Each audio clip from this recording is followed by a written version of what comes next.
So once again, hello everyone. So if you don't know me yet, this is Lijil Lakshman. I teach indirect taxes for a long number of years. And today's agenda is that I have taken up few important questions, two segments. I have taken full length questions wherein we can work out and then see how that compulsory question would be tested in your examination and how we can ensure that we have a quick glance of all that. Second objective that I have kept for this session is to go to a few chapters and pick up those questions I feel is very important for your January examination. And we will look at those questions as well and try to understand what are they. And I'll also at the towards the end of the discussion, I'll also give you a few tips and tricks wherein you can actually maximize your scores in your Jan examination. I'll do this session very crisp. It will not be a very conceptual session like I generally explain a lot of concepts and then gives it back to you. My objective is to prepare you well for your examination. How to write answers of these kind of questions would be the objective. But I believe this session is going to be super useful as a revision as well, considering that I have picked up questions which might cover a lot of concepts that you have in other chapters. So what I'll primarily do is that I'll give you guys the questions that I'm trying to cover now here in a PDF, and we can also further take up our discussions in our Telegram group. So I'll give you the link. I'll also upload this particular PDF there so that you can refer to that PDF over the Telegram, so you can download it from there.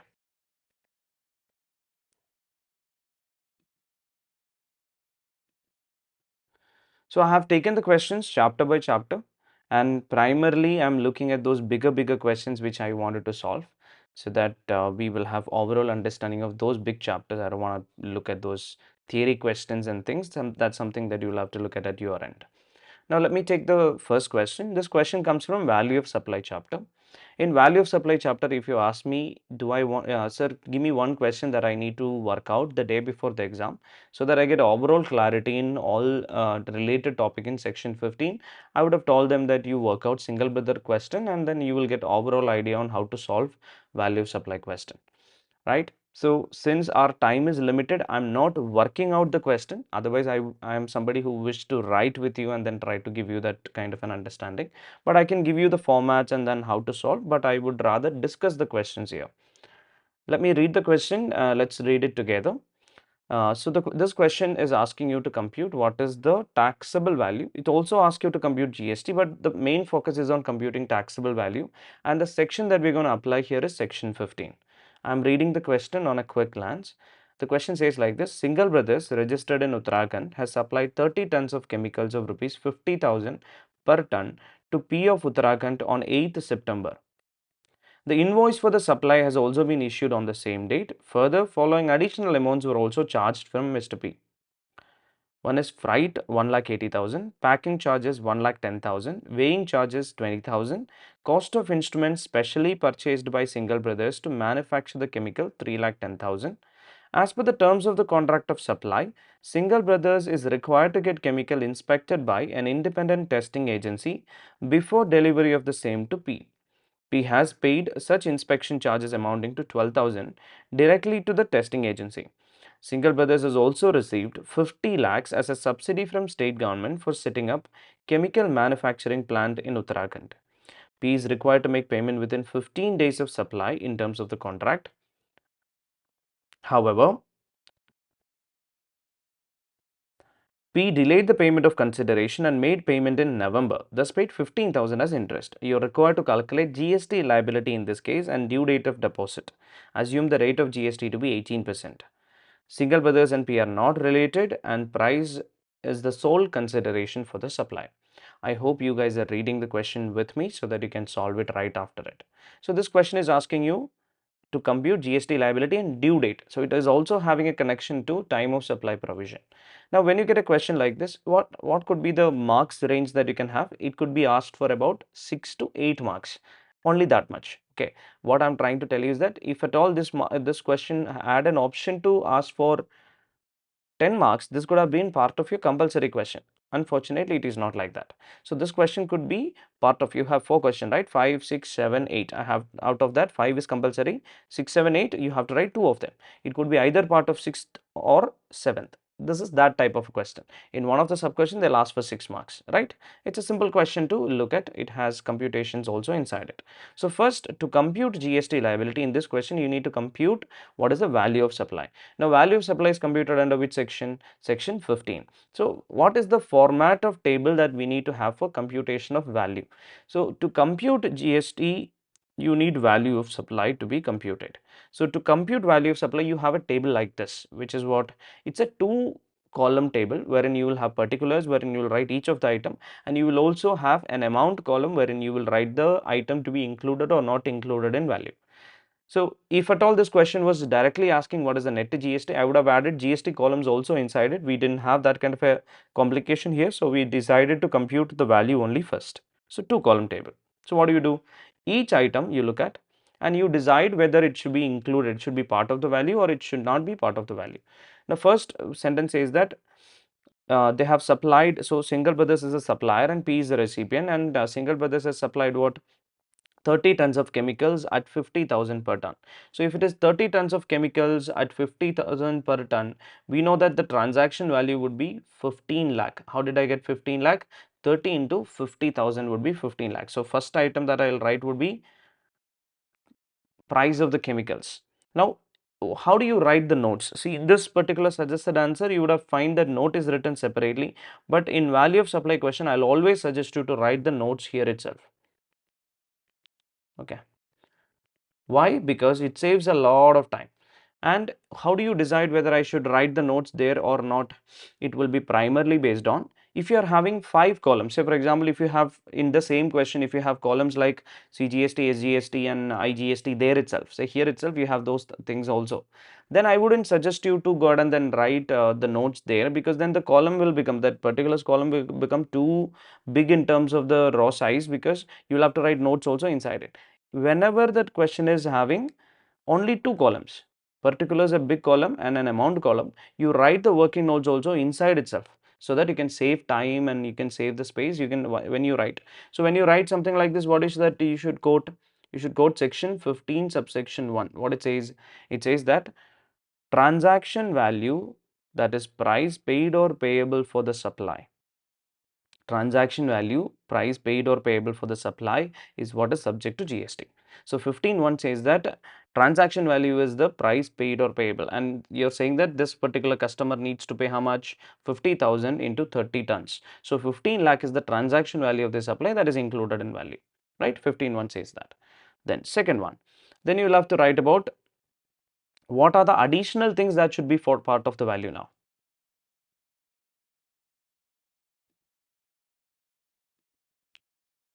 So if you look at, we have 50,000 into 30 that we've already added to value. So the next question would be, is that the only thing that needs to be added to value?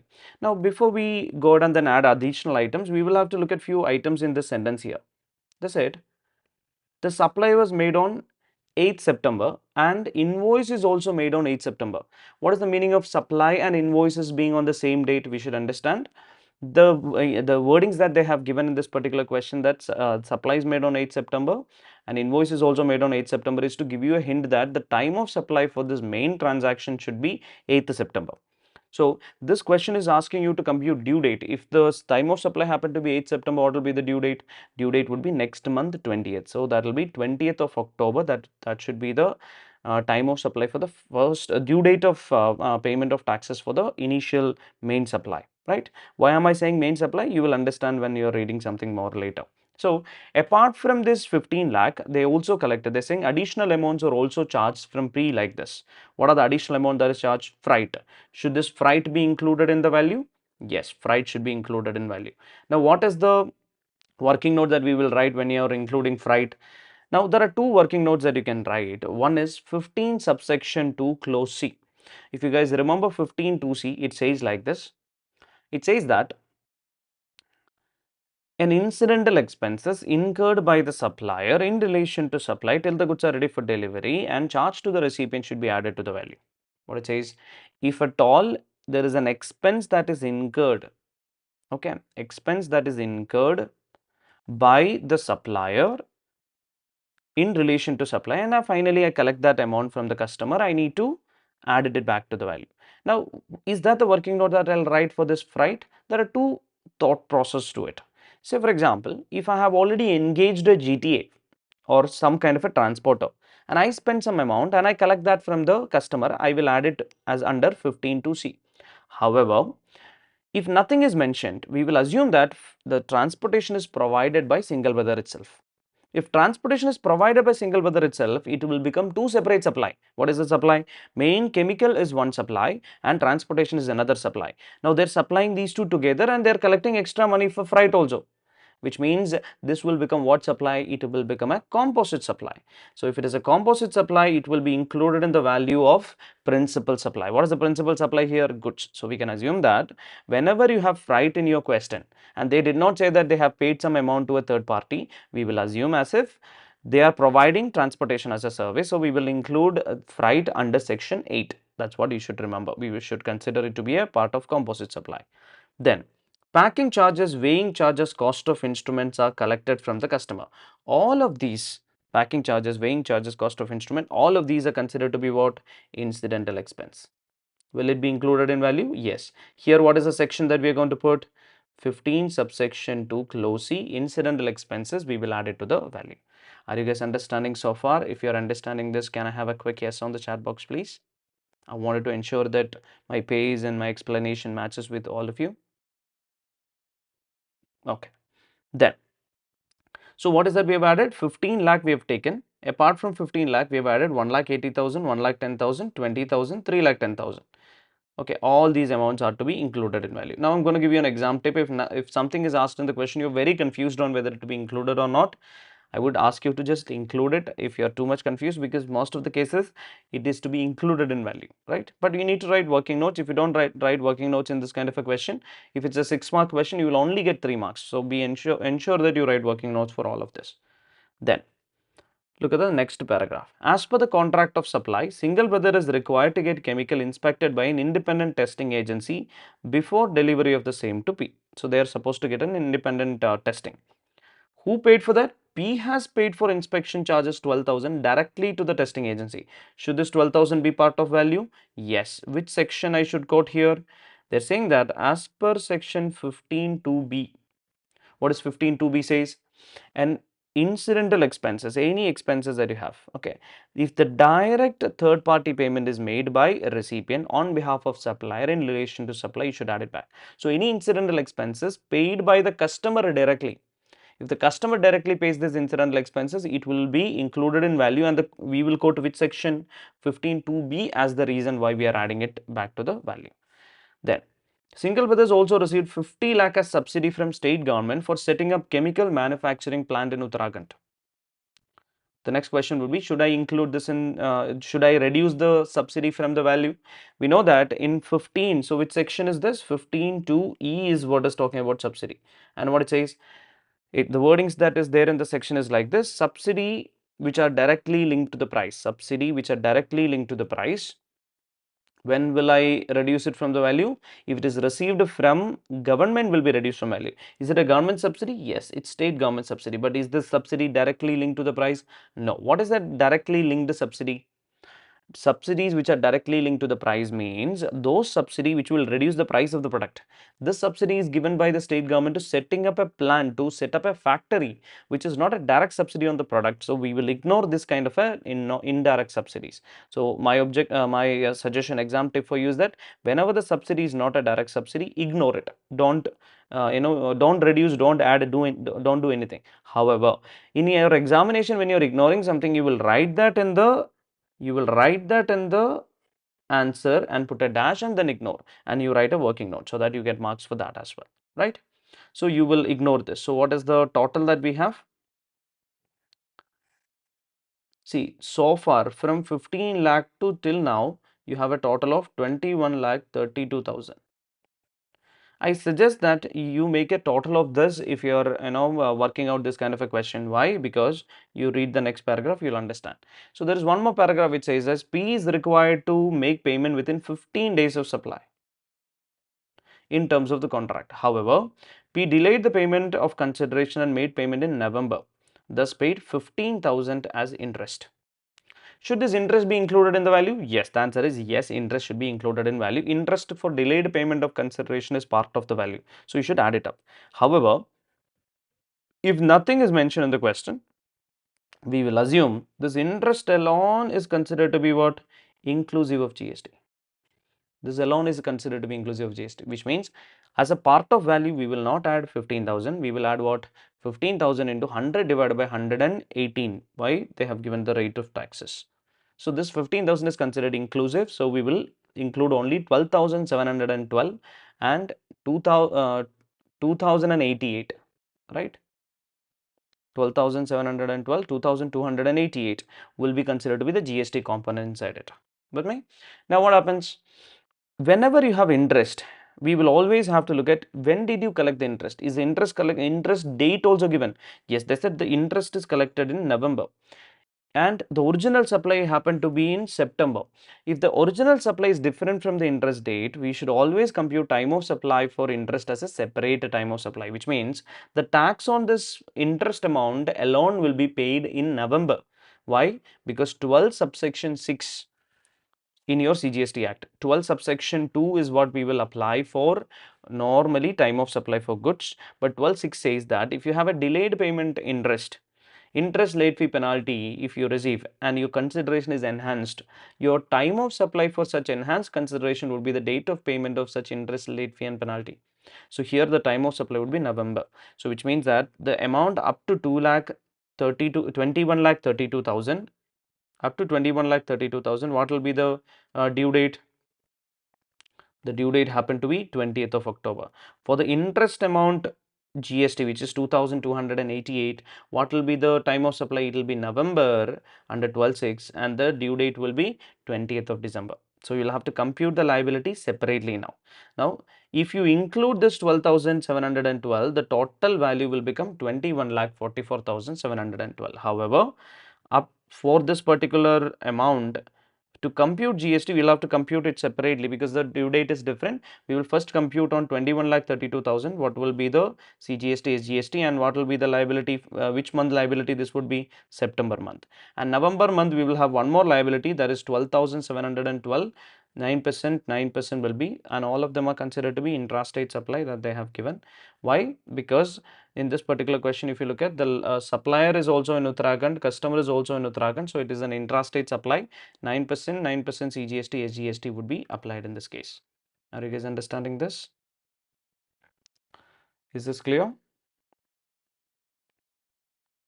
So if at all you get a question like this with words changed slightly here and there, they have made some addition, what will be the stepwise computation that you do? You first compute value. Before you compute the total value, we have to stop before interest and then compute a subtotal, then go to interest and then compute GST liability. While you're computing value, all the item you're including and excluding, you will have to write working notes in the back, in that particular segment itself. Are you guys understanding? Can I have a quick yes if this is clear? And we can go to the next question. So mark this as the question. You might wanted to just quickly recap before the exam. Okay.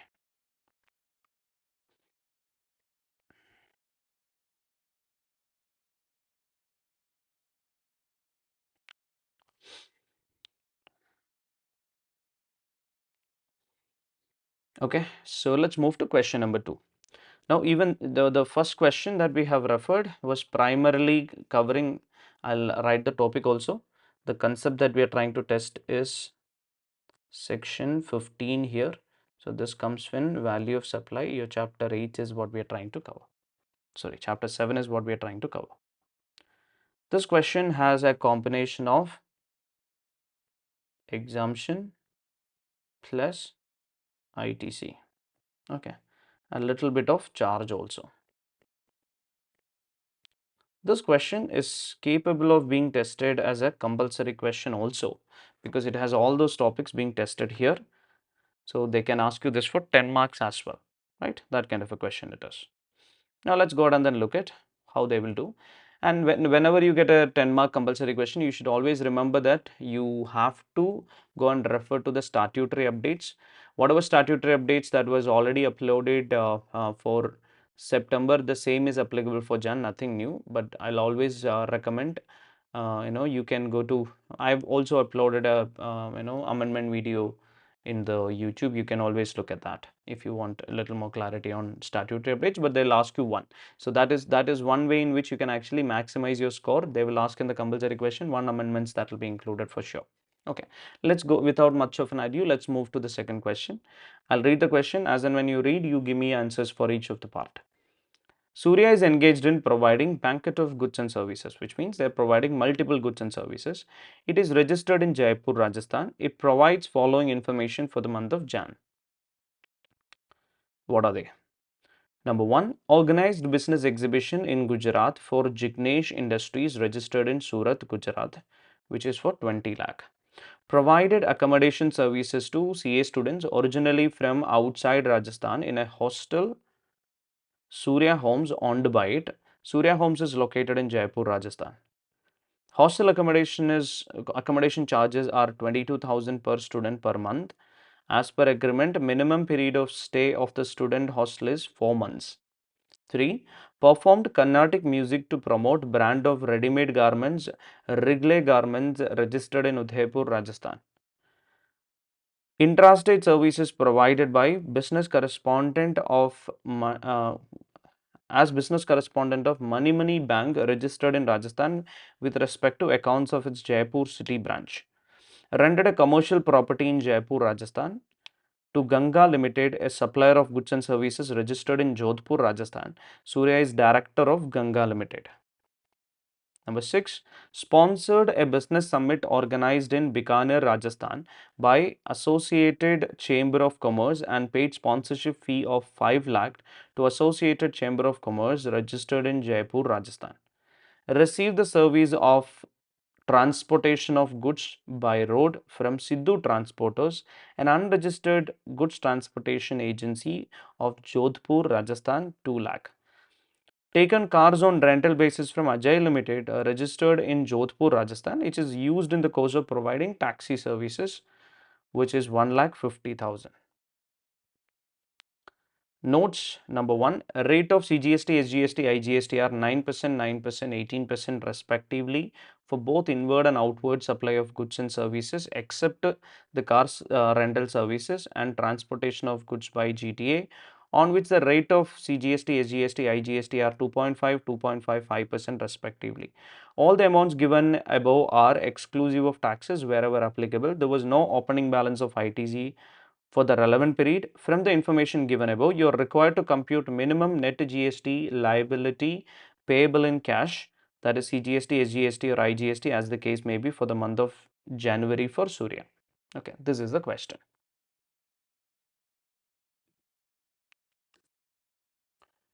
Alright, so since you have read the question, let's now go and then look at whether it is an inward supply or outward supply in each of the cases. When you get a question like this for net GST as a compulsory question, first you should find out whether the given information, you have to compute net GST. Now, to compute net GST, you will have either a 3-step process or a 5-step process. 5-step, we are going to write it as 5-step. Now, how do you decide it should be 3-step or 5-step? It depends upon whether you have an inward supply under RCM. If you have an RCM inward supply, it's a 5-step process. I'll first compute outward tax liability, RCM liability, input tax credit, net GST and cash liability. That's the minimum liability when they're talking about cash liability. So, to decide that, you will have to first identify the supplies as outward and inward. So, if you look at this question, organized a business exhibition is an outward supply, and provided accommodation is an outward supply. Some of them could be taxable, exempted. Performed Carnatic music is an outward supply. Intrastate services provided is an outward supply. Rented a commercial property is an outward supply. Sponsored a business summit organized by somebody else is an inward supply. I gave the sponsorship money, right? So the supplier is someone else. Received the service of transportation is an inward supply. Taken cars on rental is an inward supply. So I have 3 inward supplies and I have 5 outward supply. Okay. Now what I have to do, I have to go to my step and then compute what it is. I have to, and some of them are intrastate, some of them are interstate. I need to identify that as well.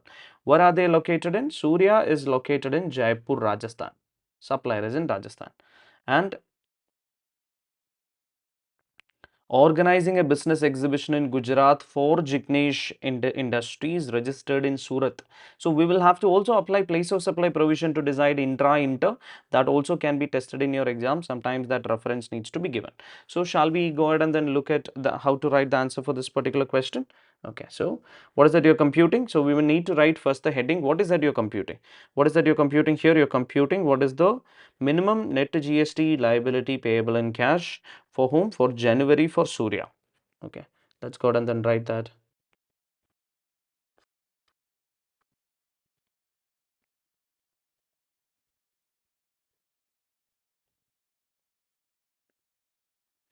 Okay, so I'm writing computation of. You have to write with me so that you understand this full.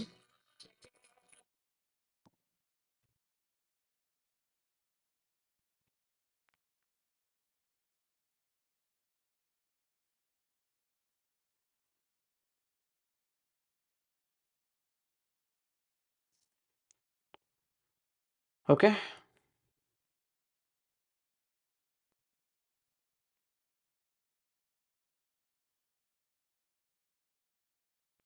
Okay, let's write it with me. Computation of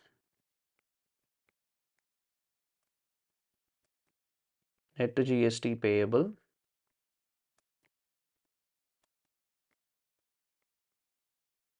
by Surya for January.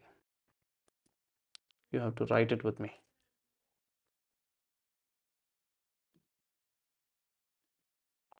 So how many columns should be required in this particular case? So every question which has both intra and interstate supply, we need to have 5 column tables drawn. What is this 5 column table? Particulars, value, CGST, SGST, IGST. If you're somebody who used to put IGST first, you can go and then do that way. But I'll always suggest to put in this order. Then I said this particular question, if you go and then refer to, you know that in this particular question, you have RCM supplies also. So if you look at, there is a GTA supply that has been made to a registered person. There is a car that is taken on rental. So there are things like this that are done. So we will have to analyze if there is an RCM supply that is available here. If you look at the sponsorship, so we'll have to analyze where is an RCM supply or not. If you, these three are, can be, I'm not saying they are under RCM, but you will have to analyze for RCM. And if it is coming under RCM, you need to have an RCM step also to be written there. So your 5-step process would include whether whether you have an RCM or not, and this question we need to analyze that. But we will first finish off the outward tax liability and then come back to it.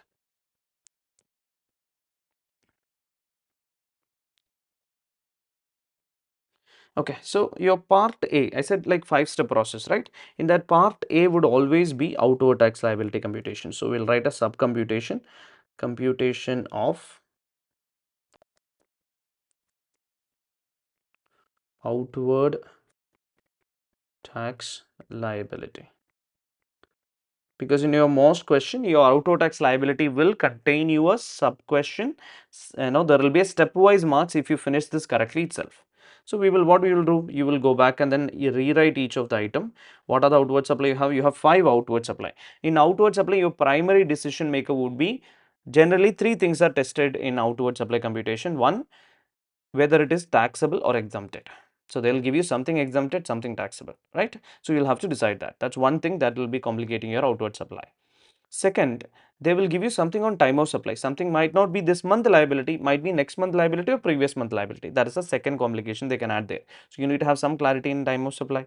Third one would be on place of supply. How, after you compute your outward, after you decide it is taxable, you need to decide whether it is an intrastate supply or an interstate supply. For that, you need to know place of supply provision also.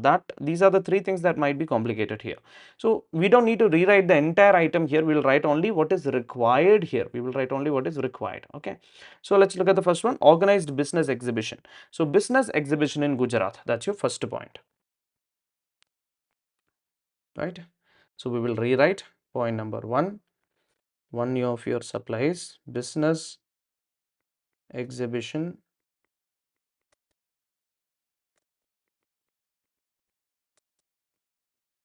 organizing.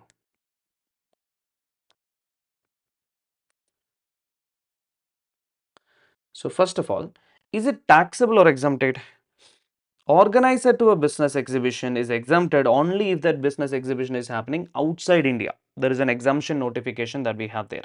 So this business exhibition in Gujarat, it will become taxable. So 20 lakhs would be a taxable value. So in the value column, I'll write 20 lakhs. Next question, should it be CGST, SGST or IGST? Now, if you look at the place of supply provision, you know that if I'm providing organizing services of a business exhibition, then the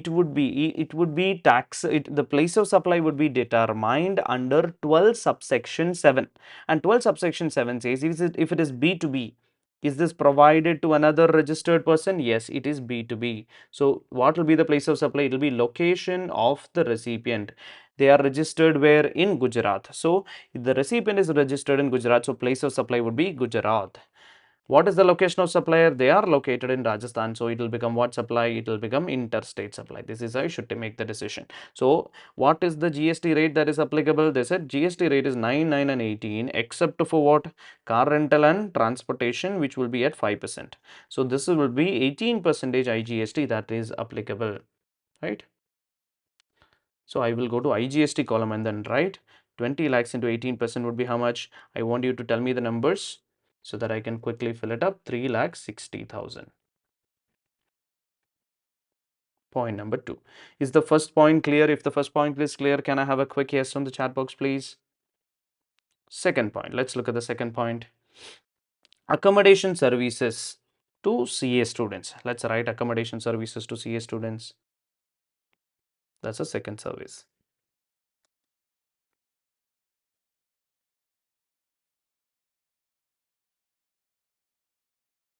Accommodation services to CA students.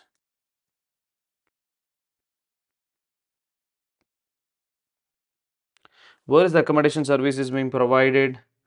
They are originally from outside Rajasthan, but they are staying in a hostel located in Jaipur, Rajasthan. This is a service that is relating to immovable property. They are trying to give you that understanding here. They are staying in Rajasthan only. Now, however, let's go ahead and analyze this. They are providing what kind of a service? Accommodation services in a hostel. It's a hostel accommodation. It's a hostel accommodation. What is the understanding? Is hostel accommodation always taxable? No, it is not always taxable. There is an exemption entry. They are trying to test you with the exemption entry. Can you tell me when will that be exempted? What is the per student cap? Per month there is a cap. Minimum there are two conditions for you to get the exemption. Condition number 1, they should have stayed for how much? 90 days. How much they are staying continuously? 4 months. 4 months means more than 90 days. So that is satisfied. But minimum per person, if the accommodation is having a rate up to how much? 20,000, up to 20,000 per student per month for a continuous stay of 90 days, it will be exempted. Here continuous stay of 90 days is satisfied, but per student they are charging how much? 22,000. So will it be exempted? No, because 10 students are paying 2,20,000 in this particular month. It would be taxable, right? So we will have to write 2,20,000 here, and it will become what? Supply? Intrastate supply. I'll tell you why. Now you also have to have an understanding here that accommodation services to CA students, when you're writing this here, don't think that will give you full marks. You will have to write a working note for all of this. There should be a working note number 1 for this. There should be a working note number 2 for this. I'll tell you what is that you have to quote here. Why it is an intrastate supply? If you analyze, you will understand. For an immovable property, for place of supply, we are supposed to apply section 12 subsection 3. 12 subsection 3 says that if your service is relating to immovable property like accommodation, the location of immovable property will become the place of supply. Here it is Rajasthan. Supplier is also in Rajasthan, so it will become an intrastate supply. Can you tell me what is the CGST, SGST? 2,20,000 into 9%, 9%. Can you tell me the amount here? How much will that be? 19,800, 19,800. Right? Okay. Very good, guys. Let's move to the third point. What's the third point? Performed Carnatic music to promote brand of ready-made garments. Okay, Regli Garments registered in Udaipur, Rajasthan. They are also, located in Rajasthan. This will become what supply? It will become an intrastate supply. My next question is Carnatic music. There is an exemption entry that they're trying to test you here. What is that exemption entry? Because there is an exemption entry says it performance by an artist in folk or classical art forms of music, dance, theatre. So this is Carnatic music. It's a classical music and performance is exempted when the value is up to 1,50,000. This is only 1,45,000, but that exemption clearly says it should not be as a brand ambassador. Here they are doing it to promote a brand, which means it is done as a brand ambassador. Will you get exemption or no exemption is available? No exemption is available. 1,45,000 would be taxable. So we will write performance of Carnatic music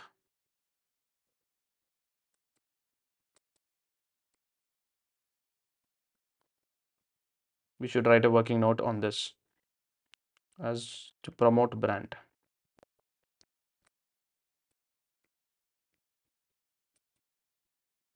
It's an intrastate supply.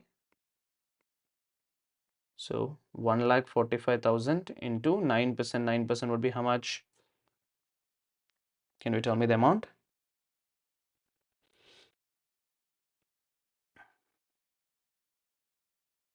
What is the amount?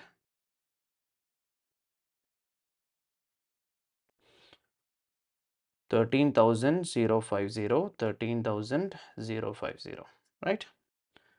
Next one. Let's look at the next one.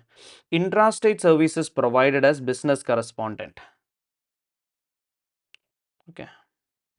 To Money branch bank. Okay.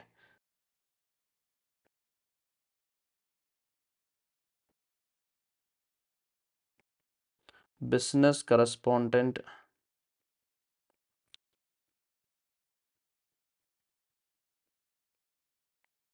service to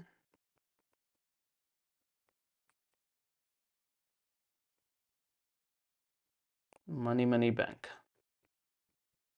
You tell me. Will services of a business correspondent be taxable or exempted? There is an exemption only if it is provided to which branch? Rural branch. If you look at here, it is provided for branches of Jaipur city, which means it is a metro branch which is getting the services or a city branch which is getting the services. So this will not be actually exempted. This would be taxable. Next question, would it be taxable under RCM? No. What is taxable under RCM? Business facilitator is taxable under RCM, or an agent to correspondent is taxable under RCM. Business correspondent to bank is taxable under FCM only. They are also located, registered in Rajasthan. They have also said it is an intrastate supply. So 1,20,000 would be, what is the CGST, SGST? 9%, 9%. How much will that be? 10,800, 10,800. Right? So here also you need to write a working note. This would be 3, this would be working note number 4. So we'll have to be very quick in writing this so that you can finish off this with the working notes. Next, look at the fifth one. Rented a commercial property in Jaipur, Rajasthan to Ganga Limited, a supplier of goods and services registered in Jodhpur. You tell me, would it be taxable? Would it be exempted? Would it be under RCM or under FCM? Commercial property renting. Who's renting commercial property? A registered person. So in our regular batches, we used to have a big chart for renting, and we say that if the property is commercial property and it is rented by a registered person, it would be taxable under FCM only. It is always taxable. Renting of commercial property is generally taxable only. Here they have given you a confusion. What is it? Surya is a director of Ganga Limited. Now, director providing services to a body corporate. Would that be taxable under RCM? Yes, but only in the capacity of a director.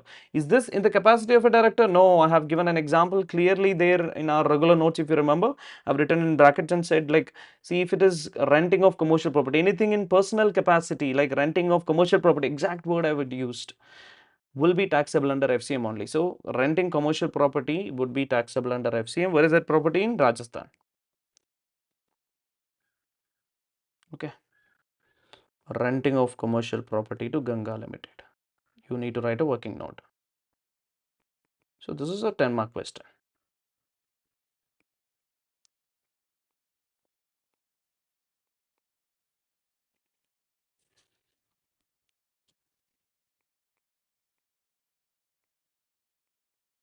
How much is the value that we have? It's an intrastate supply. How much is the value? It is 3 lakh. So how much will be CGST, SGST?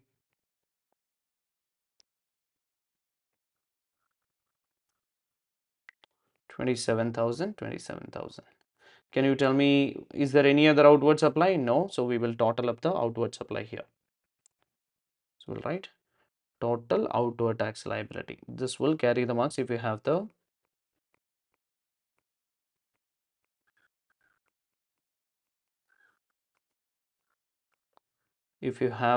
written the working notes also here. 5 working notes should be part of your answer. So you get all that marks for this, right? You can get like maybe 4 marks out of this alone. Can you tell me the total?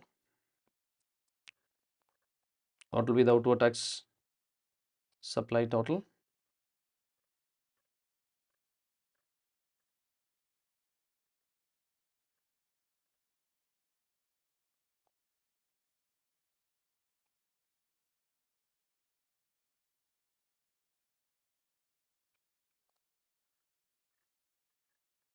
70,650.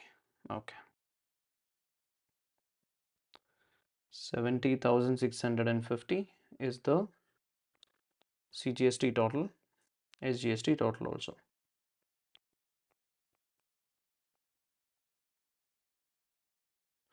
And 3,60,000 is the IGST total. This is the answer to the first part of this question. Now, what is part B? Now, this is an important discussion. Carefully be with me and then try to write this up. Okay. The second part is to decide whether there is an RCM liability. What is an RCM liability? I make an inward supply and I am liable to pay the GST to the government, right? This is called RCM liability. Now, I have 3 inward supply that I have mentioned here. Now, I have to decide whether these 3 inward supply has RCM liability or not. Now, first one, sponsorship services, right? So, I've sponsored a business summit. Who is the one who's sponsoring the business summit? Surya. Surya is an individual, right? Now, look at sponsorship services with an amendment. Now, they can test you the entire point here. What is the condition for RCM for sponsorship? The supplier has to be any person other than a body corporate. Supplier should not be a body corporate, any other person. They provide services to 3 people.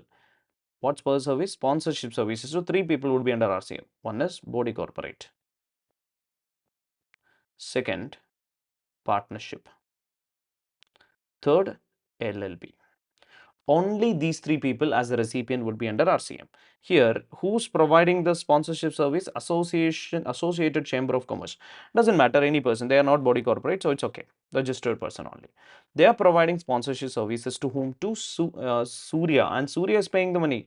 So the recipient happened to be an individual here. Will it be under RCM? No. It will be under FCM only. Understanding? Is this clear, all of you? Why it is not under RCM? Because to have RCM applicable, the recipient has to be an body corporate, partnership, or an LLP. Here, here the recipient happened to be whom? Surya happened to be the recipient. It's an individual, sole proprietor. Will it be taxable under RCM? No, it will be FCM. Is that clear? Can I have a quick yes if this is clear? So there is no RCM liability here. It will be under FCM. You can take the credit, no problem. We will assume that this 5 lakh plus GST would have been paid. Next, received a service of transportation of goods by road from Sidhu Transporters, an unregistered GTA. Okay, an unregistered GTA is providing services. Of course, if the GTA is unregistered, GTA would not have gone for FCM. Now, when GTA services would be under RCM, 2 conditions to be satisfied. One, the GTA should not have gone for FCM. The second condition that needs to be satisfied is that the recipient has to be a specified person. And who's a specified person? Anybody registered would become a specified person. Is Surya registered? Of course, they are registered. So will this GTA services would be under RCM? Yes, it will be under RCM. So there is an RCM liability. So I need to have that second step, RCM liability. Is that clear, all of you? Can I have a quick yes if this is clear? Now, third one, taken cars on rental basis. Cars on rental basis is also, there is an RCM applicability. Let's analyze the RCM. When cars on rental will be under RCM 1, they have to have gone for 5% rate, right? Here they have clearly said car renting services has been taken on 5%. Then they said there's a condition of supplier and recipient for this to be under RCM. Supplier has to be not a body corporate. Any person other than body corporate who's at 5% is renting cars to a body corporate would be under RCM. Here the recipient happened to be whom? Here recipient happened to be an individual. Will individual be under RCM? No, individual cannot be under RCM. Only a body corporate is under RCM. So this would be taxable under FCM. Also, supplier here is they have taken cars on rental from Ajay Limited registered in Jodhpur is what they have said. So Ajay Limited is a supplier here. Ajay Limited is a body corporate. Body corporate renting cars will not be under RCM. So this will also be under FCM. So only RCM is GTA. The other two are under FCM only. So we will have to create an RCM liability for the GTA services. So the second step would be Part B. Since there is an RCM liability, now we have to create a Part B. What is Part B here? Computation of, please write with me. This is the reason I'm giving you this understanding, because your compulsory question might have an RCM liability. So you have to change your stepwise process like this. Computation of RCM liability. We will compute RCM liability as the second step. Why? Because some question they'll ask you, what compute only this first part needs to be computed in some question. They'll say compute compute your total GST liability including RCM liability. Computation of RCM liability. In that, what is the only service that is under RCM? GTA service received. Goods transportation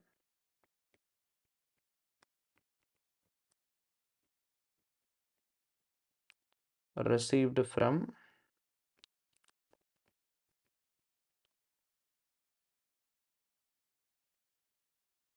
unregistered GTA. Okay, so what is the value? 2 lakh. They are also located in Rajasthan. So it will become an intrastate supply only. 2 lakh. How much will be RCM, CGST, SGST? It is 2.5%, 2.5%. How much will that be? 2.5% of 2 lakh is 5,000, right? Yeah. Is there any other RCM liability? No. So my total RCM liability would be just 5,000. Total RCM liability. This is to be paid by cash. So we need to add this up to the cash liability in the end. Total RCM liability would be 5,000, 5,000. The other two are not under RCM. What is the third step? Part C. Computation of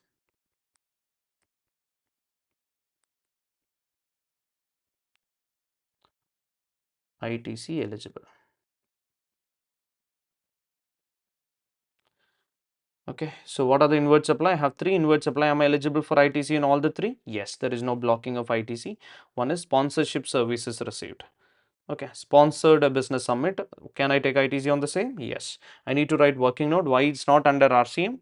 That needs to be written as a working note for all of them. How much is that? So this is also happening in Jaipur, Rajasthan. So all of them are in Jaipur, Rajasthan. Second one is in Jodhpur, Rajasthan. Taken on cars on rental. Again, they are also in Rajasthan. So all are intrastate supply.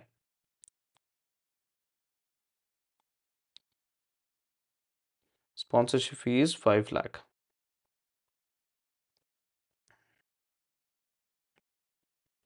Point number 1.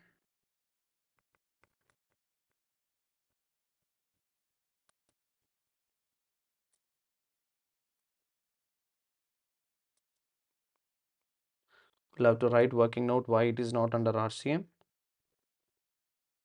That should be a working note number 6 here, working note number 7 here. 5 lakh would be the value.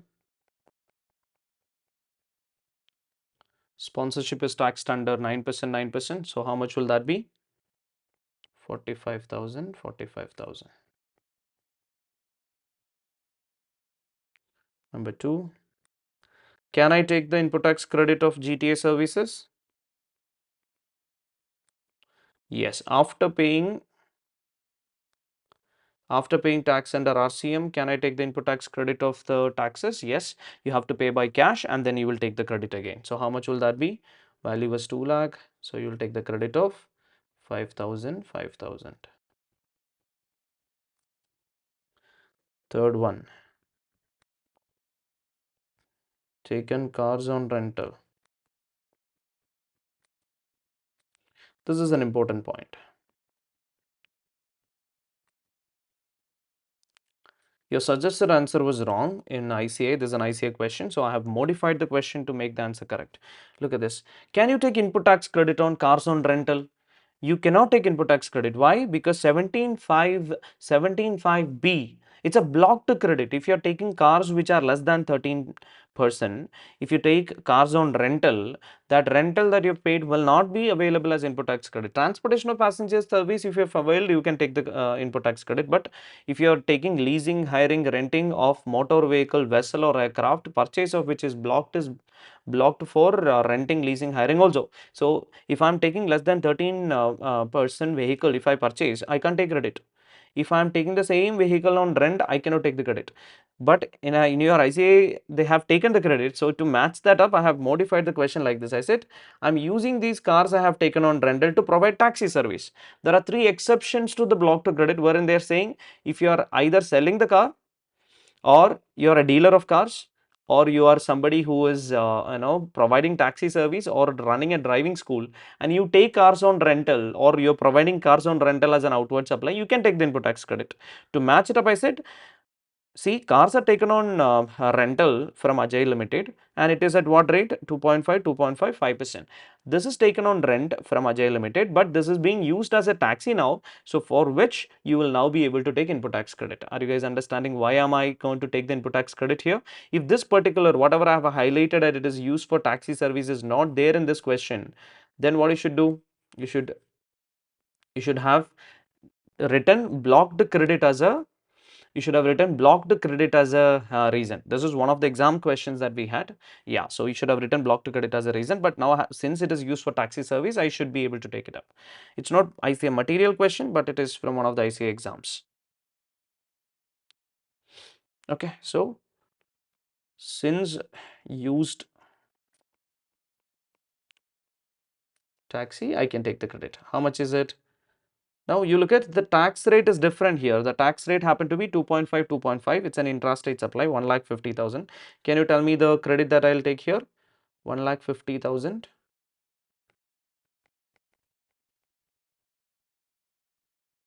2.5% would be 3,750. 3,750. So what will be my total input tax credit?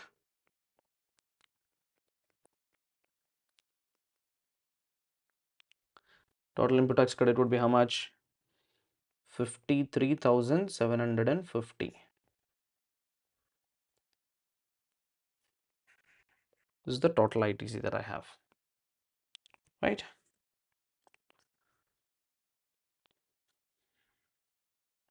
So 53,750 would be my input tax credit. With me? Okay. Now what is that I will do to compute my net GST now? It's an interesting method. So now I have nothing else to go and refer back from our question. So I need to write my working note number 8 here. Now let's go ahead and then look at, I said there is a 5-step process. The moment you have an RCM liability, it's a 5-step process. So you will write D.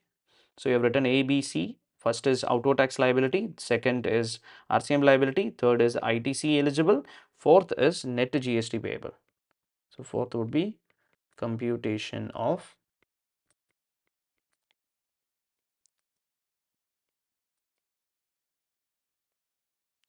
net GST payable. We will rewrite auto tax liability because you have IGST.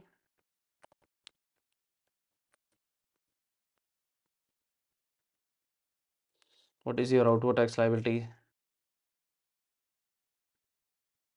70,650, 70,650, 3,60,000, right? What is the credit? Do you have an IGST credit? No. But most of the question will have an IGST credit. Then you should use the manner of utilization of credit also. IGST should be first set off against IGST, then against CGST, SGST to get the minimum liability. You don't have anything like that now. What you can do? You can set off ITC of CGST. Against what you will set off? CGST itself, 53,750. That itself will be knocking off the entire credit. Nothing more to set off here. Then ITC of SGST you will set off against SGST. That will be 50,700 and 53,750. Nothing more to set off there. Is there any other credit? No credit. So what will be your net GST payable?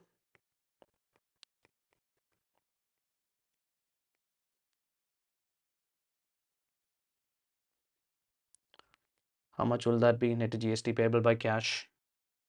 Can you tell me the amount? 70,650 minus 53,750 would give you how much?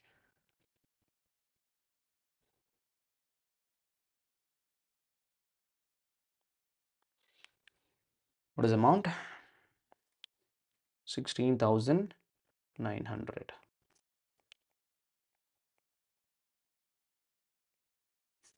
Right? 16,900. Is that your final answer? No. You are supposed to write an E also. What is it? Total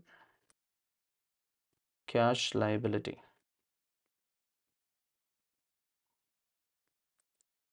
for January. What is the total cash liability?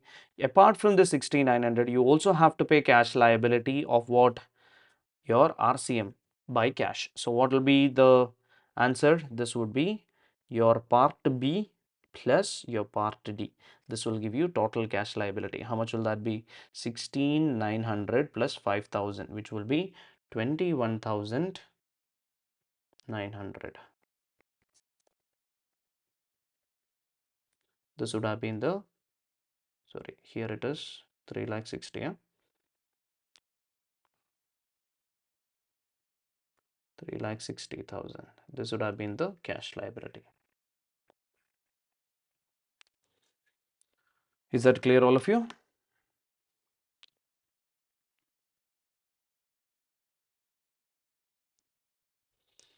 You've got the answer? Everyone, can I have a quick yes on the chat box, please, to understand you all are with me in this particular question. So I've given multiple questions in this format that you can solve to get better clarity. But this is the format that I suggest that you follow whenever you have an RCM liability, this format. Let's assume there is no RCM liability. Then what you don't need to do? You don't need to do part B. You don't need to do part E. You just do auto tax liability, ITC, net GST. As simple as that. Okay. Okay, now let's quickly recap. What are the working notes that you will write? First one, business exhibition. We will say it's not exempted because it's in India. Because it is conducted in Gujarat, it's an interstate supply because place of supply is in Gujarat. Second, accommodation, it is not exempted because it is more than 20,000 per month, even though it is more than 90 days, but it is more than 20,000, so it is taxable. And since it is immobile property, it's an intrastate supply. Third working note, Carnatic music is exempted only if it's not as a part of brand ambassadorship. Here it is to promote a brand, so that would be taxable. Then renting of commercial property will not be under RCM because the services that they have provided here, it is not in the capacity of a director. So that will be the case that we will write. Okay. Then the working note that we will write is when GTA is providing, GTA is unregistered, so not opted for FCM, then they are providing services to a registered person would be under RCM. Sponsorship services not under RCM because recipient is an individual. Car rental is not under RCM because recipient is an individual, and since they are used for taxi, I'm taking the credit. These are the working notes that we will write to get the correct answer here. Okay, I hope this is clear to all of you. If it is, we will move to the next question. Let's move, and it's also a question which is like they have given a lot of text, but the computation is super easy here. Let me read the question for you, but has the quality to put it as a compulsory question again. So sometimes some compulsory questions are slightly tricky and takes longer time to finish. But please note that they will give you some easy question later in one of the options so that you compensate the time, or maybe MCQs are going to be. So they look at the overall timing, but if you're taking too much of time, it's always better to move to some other question. So my general suggestion for you for exam tip would be this: do not go and attempt compulsory question immediately. So you should ideally do all the MCQs together.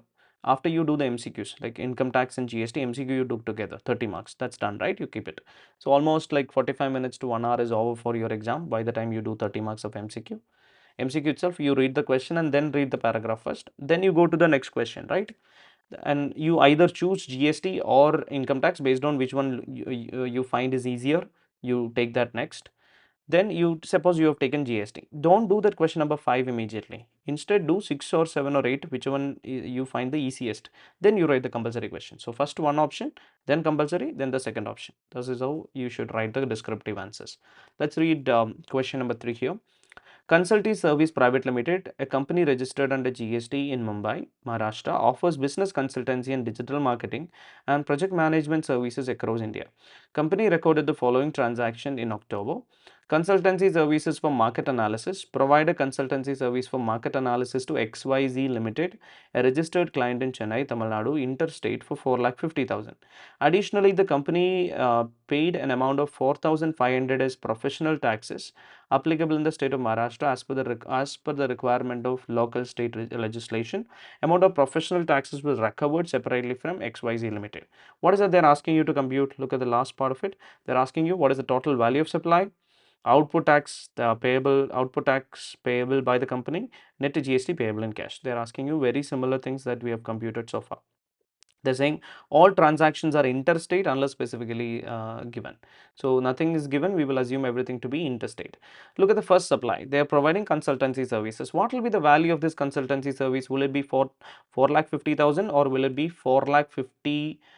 4,500? Should I include this 4,500 into the value? Yes, I should include, because they are testing you 15.2a. What is that? 15.2a says any taxes other than GST should be included back into the value. So this 4,50,000, you will add up this 4,500. So your taxes would be IGST on 4,54,500. What will be that IGST amount?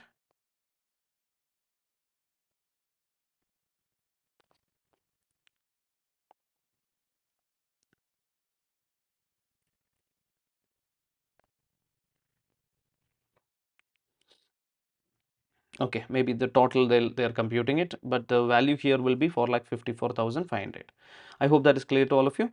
Let's move to the next one. Digital marketing services for launch event. Digital marketing services for launch event. Conducted digital marketing for an upcoming product launch for Mr. A based in Rajasthan, who is unregistered person under GST. Okay.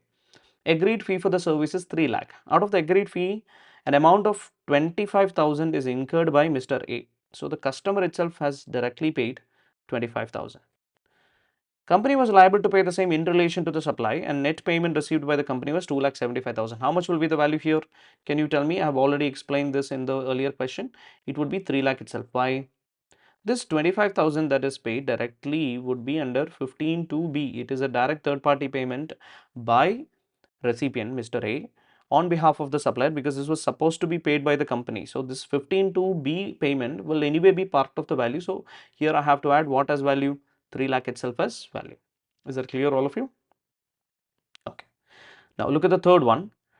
Traveling payment for the team. The employees incurred an amount of 50,000 on travel to Kolkata for client project and claimed a reimbursement on the same from the company. As a policy, company charged such expenses from the clients on actual basis. Now look at this. Look at this point. It's an interesting point. Say, suppose I am doing an audit for a client and I incurred some expenditure. And while giving the audit bill, I gave this expenditure also to the client. Will this be included in the value? Yes, this will also be included in value, this 50,000. Why? This will be covered under 15.2c. Incidental expenses incurred by the supplier in relation to supply and charged to the recipient. This will also be part of the value. Next. Discount passed down to customer. Post supply discount was offered to customer amounting to 50,000 against a supply for which invoice was issued in September. For which month I'm computing this? I'm computing this for October. They're saying that there was a supply for which there's a discount that is given in next month. Okay. Post supply discount was offered for a customer amounting to supply for which invoice was issued in September. Last month there was an invoice and they gave a discount of 50,000 in this month. Can I reduce this discount from the value by issuing a credit note? Now, if the discount is given at the time of supply or after the supply, this discount is given after the supply. If the discount is given after the supply, it can be reduced to from value provided three conditions are satisfied. What are the three conditions? One, existed at the time of supply. Let's just assume that it has existed. Number two, I should be able to track the invoice. Suppose I'm able to track the invoice. It should be specifically linked to the invoice. Third one, ITC needs to be reversed. What is that? They're saying that they have not reversed ITC. Customer is not reversed ITC. Can I reduce this from the value? I cannot. So this 50,000 I will not reduce it from the value for this particular month. Then recovery of late fee charges. Company received an amount of 1 lakh as late fee for the delay in payment of consideration from the client whose service contract is completed in June. Delay payment charges, should I include this? Yes, I should include this because 15(2)(d) says interest or late fee for penalty for delayed payment of consideration will be added to the value. Then purchase of car, insurance service, procurement service, sponsorship, all of these are inward supply. So what will be the outward supply total? 4,54,500 plus 3 lakh plus 50,000. I'll ignore the discount and I will add 1 lakh. So 454,500, 3 lakh, 50,000, ignore the discount, add 1 lakh, will get 9,04,500. This would become the value for the purpose of computing IGST. Then purchase of car. It's an inward supply. Can I take input tax credit? A car was purchased in the name of the company for the use by the director. Total cost of the car is 10,50,000. GST is 1,50,000. Can I take the credit? No. Which section? 17 subsection 5 clause A says cars which are less than 13% will not be available as input tax credit. It is blocked. So you can't take credit.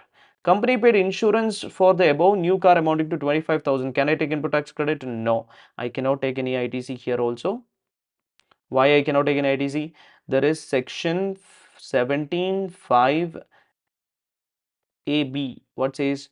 They're saying insurance, repair and maintenance and servicing on these cars or items for which you can't take ITC is also a blocked credit. So you can't take credit on insurance of car also.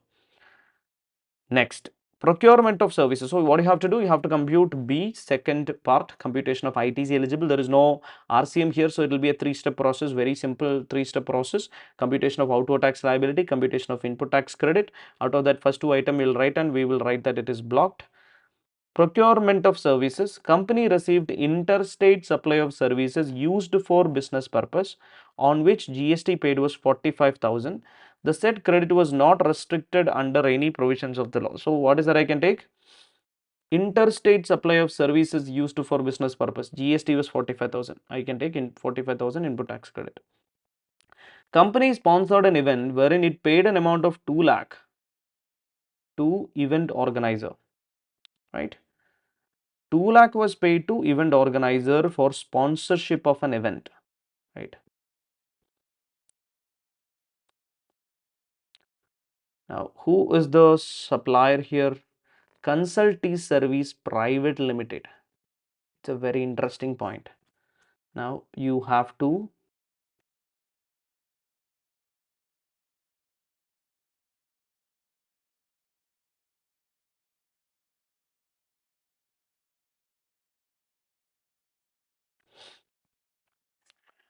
amend the answer. See, this is the ICAI suggested answer. This will now go for a toss here. I'll tell you the reason. Sponsorship services availed by a body corporate from any person is taxable under reverse charge. Now, here the problem is that you have an RCM liability also here because of sponsorship. So, your entire step now will become what? Your entire step now will become 5-step process. So if you look at this, can be taken as input tax credit, but this will be under RCM. So what will be your step process? First you will have to write auto tax liability, then RCM liability, then ITC eligible, then net GST, then cash liability. The earlier step will be the one that we will have to compute here. With me? Now look at, so will it be taxable under RCM? Yes. Why? Any person other than a body corporate. They have not said who is the supplier. We will assume the supplier is not a company, right? Somebody else is given. The event organizing is done by someone else. This is before amendment. That's why they have not specified who is it. But let's assume not a company, yeah, not a body corporate. When they are providing to body corporate, partnership, LLP will be under RCM. Here, who's the recipient? It's a company who's the recipient, so they will be liable to pay tax under RCM. So this would be taxable under RCM, but after that they can take input tax credit. So what are the cases where you will be able to take input tax credit? On 8th point and 9th point, you can take input tax credit. Then that you will have to reduce from your IGST liability. So what is your IGST liability that you've got? It is 9,04,500 into 18% will give you 1,62,810. Then you will have to take the credits of how much?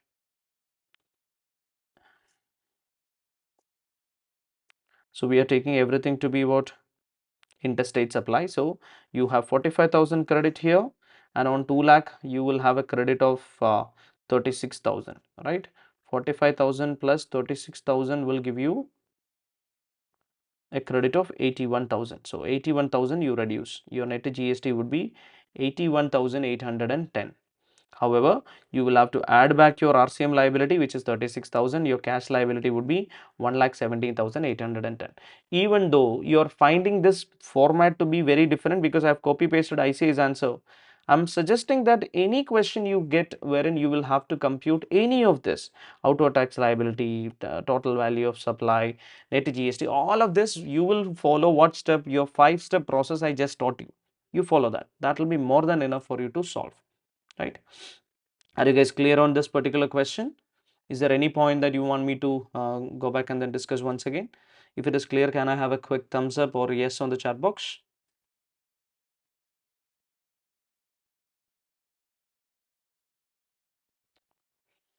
Is it clear, everyone? Okay.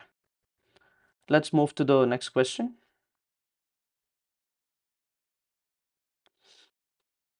It's a very interesting question. Again, the same step process, 5-step process is what we will have to apply here. But it's a very interesting question. It came as one of the, it's a variation of this came as one of the compulsory question in the exam as well. Let's go ahead and then read another full-length question here. Craft Model Ltd, a registered dealer in Patna, Bihar, is engaged in various types of supplies. It is not engaged in renting of cars. It is not engaged in renting of car business. They are saying they are not somebody who will get ITC on the cars rental, right? They are not engaged in the car renting business. Company provided the following details for the month of January. Outward supply of goods made during the month to various non-related persons. Particulars, market value, transaction value is given. In the state of Bihar, intrastate, market value is 3 lakh, transaction value is 4 lakh. To other state, interstate, market value is 7,50,000, transaction value is 6 lakh. 2. Company pledged its 5% equity shares to merchant banker for the purpose of the proposed initial public offer. Stock transfer of goods worth 58,000 without consideration to its branch at Gaya, Bihar. The branch has declared as additional place of business in the registration certificate. Intrastate inward supply of various services for use in the course of furtherance of business. 30 invoices. Out of 30 invoices, details of 10 invoices amounting to 2,50,000 were not furnished by the supplier in their GSTR1. Resultantly, was not reflected in Craft Model Limited's GSTR2B, which is of 12 lakh. Number 5, outward supply of services of milling paddy into rice. It's an intrastate supply 2 lakh. Number 6, outward supply of services of giving trucks on hire to governmental authority. It's an intrastate supply 1,50,000. Number 7, amount paid to IIM Ahmedabad, Gujarat for providing 15 days management training to 10 managers from 10th January. IIM provided participation certificates at the end of training program 5 lakh. Number 7, purchased air tickets for its employees from Patna to Guwahati, Assam airport in economy class. The total fare is 1 lakh out of which basic fare is 80,000.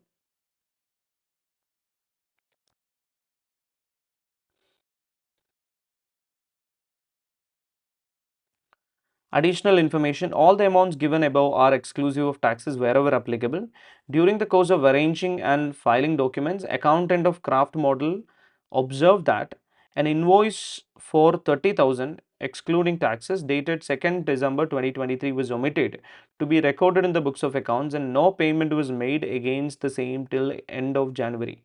Invoice was issued by Rahu Ketu of Patna. Mr. Rahu Ketu is an individual who has issued the invoice here, from whom Craft Model Limited had taken cars on rental basis. Invoice included cost of fuel also.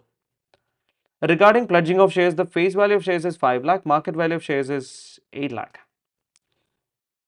The rate of GST applicable on various supplies are as follows. Car rental is 2.5, 2.55. Transportation of passengers by air is again 5. All others are at 18%. No opening balance of input tax credit exists in the beginning of the relevant tax period. Subject to the information given above, condition necessary for claiming ITC were complied with. You are required to calculate the amount of net GST liability payable in cash by Craft Model Limited for the month of January. This is a good question, so I can give you another 3-4 minutes for you to read this question. So what do? You post now and then read. Then you tell me that you read, then we will start. So when you get a question like this, what you should first do, like we do so far, we will have to first analyze what is outward supply, what is inward supply. We will also have to look at if there is an RCM inward supply. So we decide upon it should be a 5-step process or a 3-step process. And most of the question they are looking at 5-step process now. So the company, the supplier is also, sometimes you will have to be very careful because your RCM can be depend upon whether they are a body corporate or not. Here the supplier is a body corporate in Bihar, right? They're given you information on outward supply. First outward supply is what? Outward supply of goods to non-related person. See, they have given market value as well as transaction value. Which value you should adopt for the purpose of GST? It is transaction value 15.1. So in the state of Bihar, this will be part of outward supply. In the state of Bihar, I'll take 4 lakh, I'll compute CGST, SGST. Outside Bihar, I'll compute 6 lakh, I'll compute IGST liability. Very simple, no confusion on that. This would be part of my part A computation of outward tax liability, outward supply of goods within Bihar. Value is 4 lakh, CGST, SGST dash. 5 column table like we have already done. Then to other states, it would be 6 lakh dash dash IGST column. You will write 6 lakh into 18%. Company pledged 5% equity shares. Pledging of equity shares, it is not even treated as a supply. Why? There is no consideration for it. If you go to a bank, merchant banker for the purpose of IPO, you pledge your equity shares, there is nothing called supply that is happening there. Renting of equity shares are securities. Securities are neither goods nor services. Now there is no consideration that flows in for pledging, right? So there is no supply that's happening here. So there is no liability here for this. Now sale of equity shares will also not be considered to be a supply, because 5% equity shares you are offering as IPO will not be treated as a supply at all, because equity shares are considered to be securities. What is considered as a supply?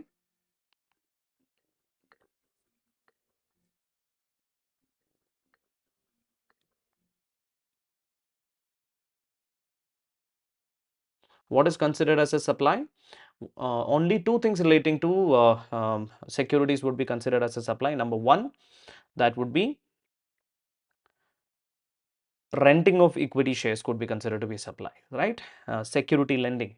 Second, facilitating transaction. A stockbroker is having stock, collecting stock. Stockbroker is collecting, for example, something called as brokerage, and then allowing you to buy and sell shares. That will only, these two things would be considered as service. This is not a supply.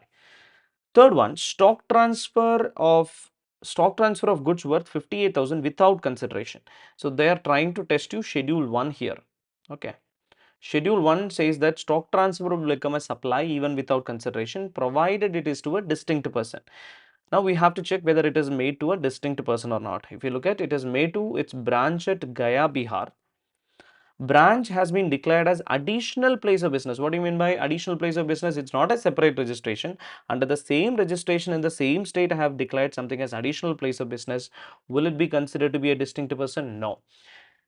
Distinct person definition says to call a branch as a distinct person in the same state it should be separately registered or it should be in some other state. So here it is not a distinct person. Would it become a supply? No, it will not become a supply here. So this is also not a supply. So working note will be important for. Here this information is on inward supply. What does that inward supply says? Intrastate inward supply of various services for the use in the course of furtherance of business. Out of 30 invoices, details of 10 invoices amounting to 2,50,000 was not furnished by the supplier in GSTR1, resultantly not reflected in 2B. Can I take input tax credit on this 2,50,000? No, because 16 subsection 2 clause AA says it should be uploaded by the supplier in their GSTR1, should be reflected in the 2B. So, how much can be taken as input tax credit? Only on 9,50,000 ITC can be taken. Okay. Intrastate, CGST, SGST. With me? So this will be part of your ITC computation. Then, outward supply of services of milling of paddy into rice. It is not exempt. This is an outward supply. It will be taxable. Why? There's a clarification which says milling of paddy into rice is taxable. Why? Because rice is not considered as considered as an agriculture produce. So milling of paddy into rice is not an intermediate production process to make agriculture produce. So this would be taxable. This is part of our exemption discussion. So that they are testing here, right? So this would be taxable. Then outward supply of services of giving truck on hire to governmental authority. This is also taxable. Truck on hire when it is given to a GTA is exempted. Given to a governmental authority will be taxable. This would also be taxable. This is part of outward supply. Amount paid to IA Mohammadabad, which means it's an inward supply. Amount paid to IA Mohammadabad, Gujarat for providing 15 days management training to 10 managers from 10th January. IIM provided participation certificates at the end of the training program. Only participation certificates, 15 days. So less than 1 year executive programs are taxable. So this would be taxable. So they can take input tax credit on the same. Then purchased air tickets, which means it's an inward supply. They spend money for purchasing air tickets. For employees from Patna to Guwahati, Guwahati is in Assam, which is in Northeast. In an economy class ticket, flying to and from Northeast will be exempt. This would be exempt. So can you take input tax credit? No, you're not paying any taxes. So there is no ITC that you can take. Additional information. A. All amounts given above are exclusive of taxes wherever applicable. During the course of arranging and filing documents, an accountant of this Craft Model Limited observed that an invoice of 30,000 dated 2nd December 2023 was omitted to be recorded in the books of accounts. No payment is made till end of January. This invoice was belonging to Rahu Ketu of Patna, who is an individual, not a body corporate, from whom Craft Model Limited had taken cars on rental basis. Invoice includes cost of fuel also. This is a common wordings that was repeated in multiple exam question, this adjustment. So this is an important adjustment that you will have to analyze. Analysis number 1. What is the charge for this? What is the activity here? Providing cars on rental. Now we have to first look at what is the rate applicable. It is 5%. So there is a chance that it could be under RCM. So what is the condition? Supplier has to be other than body corporate. This is first condition. Who's the supplier here? It is Mr. Rahu Ketu, an individual. So is that condition satisfied? Yes. Number 2, recipient has to be a body corporate. Who's a body corporate here? Craft Model Limited. Is that condition satisfied? Yes. Then the service has to be at 5% cars on rental and cost of fuel is also should be part of the consideration. So I can declare first this car rental is under reverse charge mechanism. Who has to pay taxes? Craft Model Limited has to pay taxes. Now, to identify when they have to pay taxes, you are computing this for which month? We are computing it for January. Is the time of supply for this recipient falls under, if the time of supply for this recipient falls in the month of January, let's analyze that. How do I analyze that? I need to compute time of supply for RCM. Section 13 subsection 3 is what I will apply. 13 subsection 3 says time of supply for recipient would be earlier of 3 dates. Number 1, date of payment. Number 2, 61st day from date of invoice when the invoice is issued by supplier. If the invoice is issued by recipient under RCM, then it would be date of invoice under by recipient itself. Here, who issues the invoice? There's an invoice they are yet to record. So, who issues the invoice? Supplier. So, what and what I'll compare here? Date of payment and 61st day from date of invoice. What is the date of payment? They said payment is not yet made. In January also they did not make payment. So I have to take it as what date? From December 2nd I have to add 61st day. That will be the time of supply. I have to look at whether it falls within January. December has how many days left? 29 days. January has 31 days. 61st day would be 1st of February. So this will be an RCM liability in only in February month. So will I include this in my January's RCM liability? No. But you have to write a working note saying it is only February's liability. Now in February they pay. Can they take input tax credit? No. Why? Renting cars cannot be taken as input tax credit because they are not into car renting business. They are not doing transportation of passengers. They are not a taxi company. So this will become what? Blocked credit even in February. So I can't take credit of that as well. Right? Then regarding pledging of shares, the face value of shares is 5 lakh, market value is 8 lakh, not relevant because my shares are securities not considered to be a supply. Then rate of taxes they have given. No opening credit, so you're supposed to compute net GST. Now, how do I compute? Let's look at the answer. First, I have to compute outward tax liability. First one, I will have what? My outward tax liability would be this. First, outward supply within Bihar, CGST, SGST, right?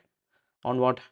On 4 lakh. Then outside Bihar on 6 lakh, which is transaction value, IGST liability. Pledging of equity shares is not a supply. I've written working notes also. They are written working notes also here. You might not be able to fill it up inside that column because typing is easy. Font can be managed, but you can always write it separately. Within the branch to Gaya branch without any separate registration is also not a supply by because it is not a distinct person. That's the next point they have written.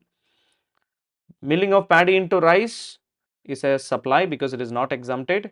So CGST, SGST they have computed because it is not an intermediate production process to make agriculture produce. Giving trucks to governmental authorities taxable only to GTA is exempt, so that also creates an outward tax liability. So they have computed what is your total outward tax liability, right? Then I have to compute what is my input tax credit first. Out of the total intrastate inward supply 12 lakh, I can only take credits on 9 lakh 50,000. Why? 2 lakh 50,000 was not available as credit because it is not reflected in my 2B, not uploaded. Training courses, can I take credit? Yes, it is taxable because there is no curriculum approved by government is given here. Air ticket from Patna to Guwahati is exempt, so there is no ITC. Cars taken on rental, there is no ITC because it is blocked. Even if the RCM liability, that needs to be paid only in February. They have written all that. So their credit is also something that they have computed. 85,500, 85,500, 90,000. You can redo at your end and then check whether you're getting this number. So you have to first look at what is your outward tax liability. It is 67, 67, 1,80,000. So you have IGST credit. IGST credit is first. 90,000 that you have set off against IGST. Then you have nothing extra. So what you have done, you have taken CGST credit, which happened to be how much? 85,500. So first you set off against CGST, then extra you have set off against IGST. Then SGST credit you set off first against SGST, extra that you carry forward 18,000. This is how they have written the answer. Is explanation clear, all of you? Can I have a quick yes if this is clear? It's a good question. Take some time today and then try to work out at your end and then see whether you're getting the answer correct. Is it clear, all of you? Can I have a quick yes if this is clear?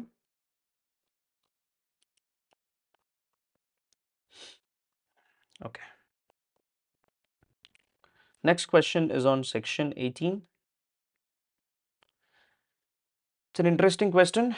Tested once. They generally don't test on ITC availment, but they had tested in one of the exams, so you have to be careful. You should include understanding of this kind of question also part of your working out.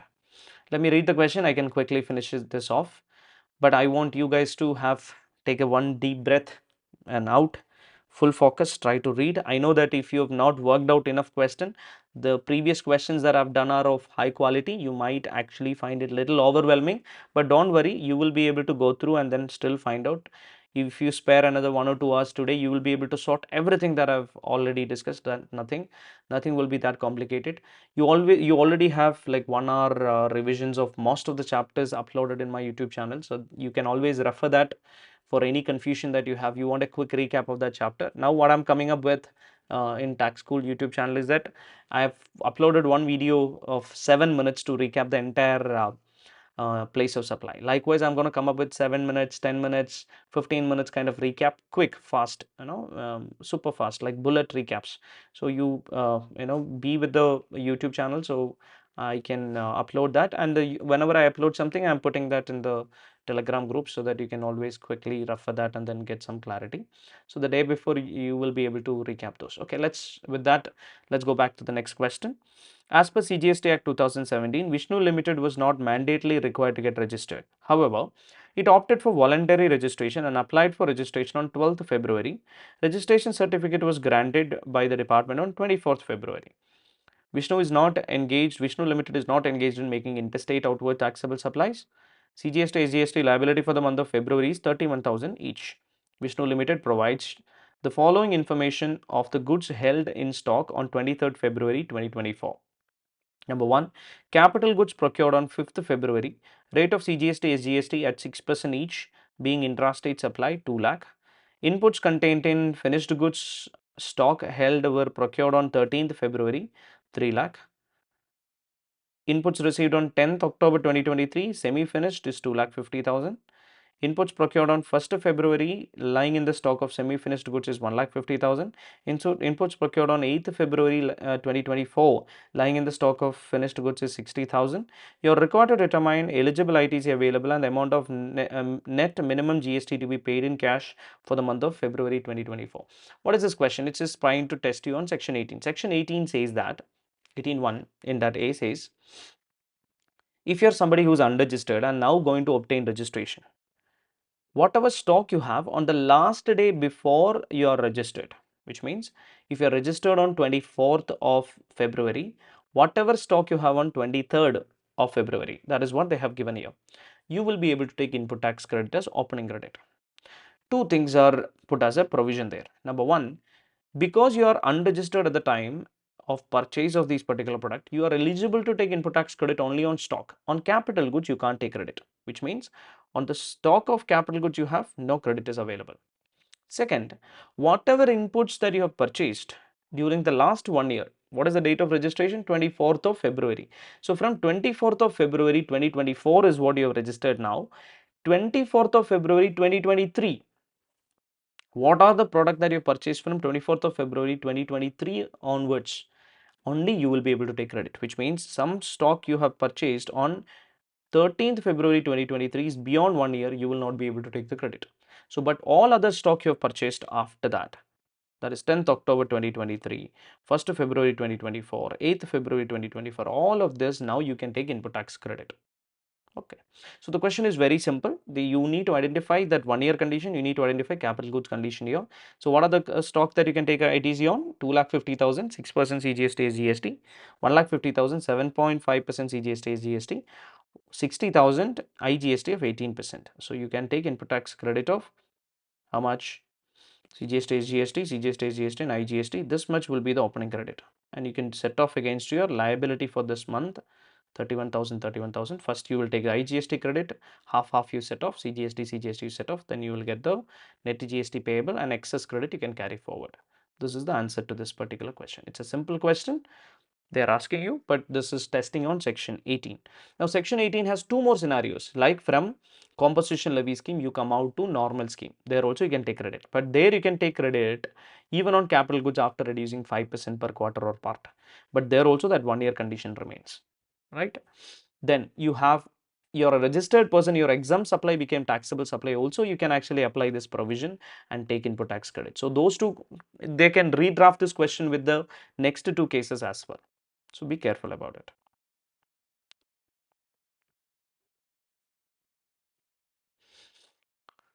Now we will go to chill limited question. It's a chill question. There's nothing new that I'm going to teach. I'm going to easily give you a recap of whatever I have solved so far so that you have little more clarity and then confidence while doing this.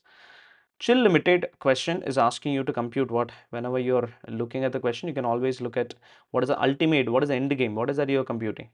Net GST payable by cash, right? So you need to have what kind of a step?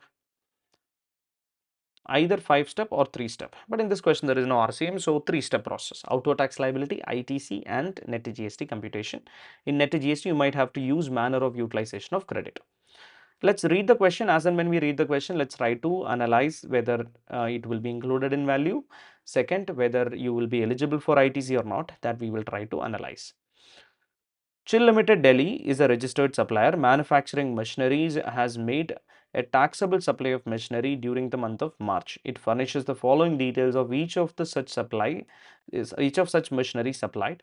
List price of the machinery 10 lakh. You will include? Yes, you will include this in the value. This is transaction value 15 subsection 1. Subsidy received from central government for supply of machinery to government school, exclusively related to supply of machinery included in serial number 1. This is a direct subsidy. It is a central government subsidy. Will I reduce it? Yes, I can reduce it from the value. Subsidy received from NGO for supply of machinery to an old age home. The NGO subsidy is not a government subsidy. Can I reduce? No, I cannot reduce. Did I already reduce? Yes. List price is after considering 2 subsidies received. What should I do? I should add it back. I cannot consider this, so I should add it back. Now this, should I reduce now? No, it's already reduced, so I can ignore this. Tax levied by municipal authorities. Should I add it up? Yes. 15(2)(a) says that this needs to be added. Packing charges, will I add? Yes, I will add this because 15(2)(c) says that it's an incidental expense. So if I add that 10 lakh and ignore this government subsidy,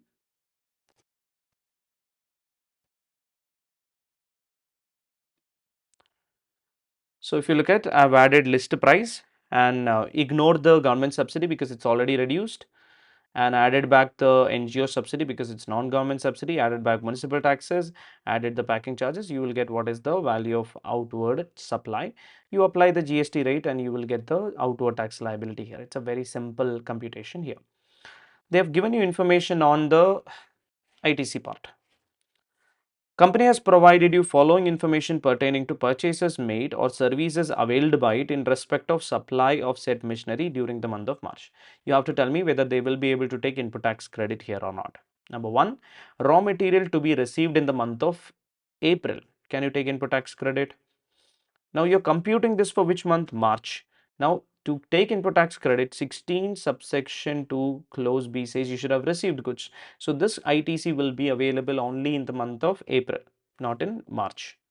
Membership of a club availed for employees working in the factory, not a statutory obligation, not obligatory to be provided under any law. It's a block to credit. 17(5)(b) says it's a block to credit, so you can't take ITC of that. Inputs to be received in 6 lots, out of which first lot is received in March, which means in this month. Can I take input tax credit? No, I can take the credit only in the receipt of last lot. Same section is applicable here as well. So it says if the goods are received in lots or installment, you can take ITC only upon receipt of last lot. Truck used for transport of raw material, can I take input tax credit? Yes. Capital goods, out of 3 items, invoice of 2 items is missing. GST paid on those items is 2,82,000. So I have to reduce 2,82,000 from this. Balance I can take the input tax credit. So 68,000 I can take the input tax credit from there. So 1,50,000 plus 68, 2,18,000 is the ITC. So I will reduce the, from the liability, what is the ITC, and then I will get what is the net GST payable, which is a straightforward question. Nothing new in this. Very simple question. When you are writing answer to this, you need to write the section numbers. You can see, I'll tell you about my take on section numbers. If you're very sure about the section number, you write. If you're not super sure about the section numbers, I'll suggest you write only the main section, 16, 17, 5. If these sections if you're writing, great. If you're not able to write the section number, write whether it is blocked or not. Don't write as per the relevant section. No, ignore that kind of wordings. Okay. So if you're confident on the section, you write. There is no extra marks you write just because you wrote the section, but you will definitely give impression to the valuer that you even know the section numbers. But if you're not able to recollect the exact clauses and all that, just ignore it. Just just write the provision that is carrying more value than this, right? I hope that is clear to you, Fatima, like my explanation.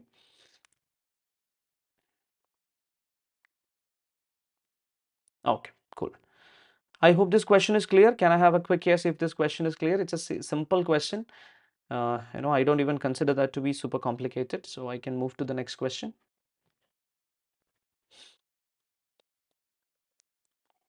Okay. Now look at this charm limited question. It covers the concept of Del Credere Agent. Okay. Del Credere Agent, which connects you to supply chapter, that is schedule 1 para 3 plus value of supply interest computation for Del Credere Agent. It's again a simple question. We'll read the question and try to identify. Take a deep breath again and then try to read with me another question. I know that I'm going little with a lot of questions, so I want you to catch hold and then be with me and then read the question.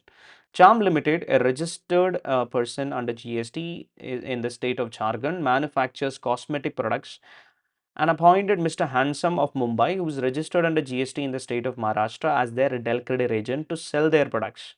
Being a Del Credere agent, he agrees to raise invoice in his own name and also guarantees for realization of payments from the customers to Charm Limited. In order to realize the payment from customers on time, he extends short-term transaction-based loans to them, charges interest for the same. Mr. Handsome provides you following details of transactions carried out during the month of March. They have given specifically what is outward supply. Goods sold by Mr. Handsome in his DCA capacity 2,80,000. Interest earned from above customers for short-term credit facility provided for timely payment intrastate 20,000. Commission bill raised on Charm Limited interstate transaction in respect of DCA services provided 30,000. Inward supplies are given. Interstate supply of goods received from Charm Limited being a DCA, no consideration was paid. Value under section 15 is 2 lakh. Received training in marketing and distribution from Charm Limited as per DCA agreement free of cost. Company charges 75,000 for such training when it provides the same to others. Applicable rate of taxes on both inward and outward supplies is 9% each for CGST, SGST and 18% for IGST. Amounts given above are exclusive of taxes wherever applicable, subject to the information given above. Necessary conditions are complied with for availment of input tax credit. You are required to calculate gross GST liability and eligible input tax credit for the month of March 2022 of Mr. Handsome. Brief notes should form part of your answer for treatment of item 1 to 5. It's a question which is basically asking you to compute what is your GST liability and ITC, not even net GST. Now, it's a question which is primarily testing your understanding on Schedule 1, Para 3 and Del Credere Agent Circular. Let me just quickly recap. If you're somebody who's having zero clue about Schedule 1, Para 3 and Del Credere Agent, you should ideally go and refer that particular topic before you go and then look at this particular question. But I can quickly recap that for you. What is Para 3 Schedule 1 says? They're saying principal to agent when they supply goods, only goods, it can be a supply even without consideration. When the agent is a para 3 agent. What is a para 3 agent? After getting the goods from the principal, if the agent is giving these goods to customer, agent has two options: give the invoice in their own name or give the invoice in the name of the principal itself. Principal's bill will be just given to the customer by the agent.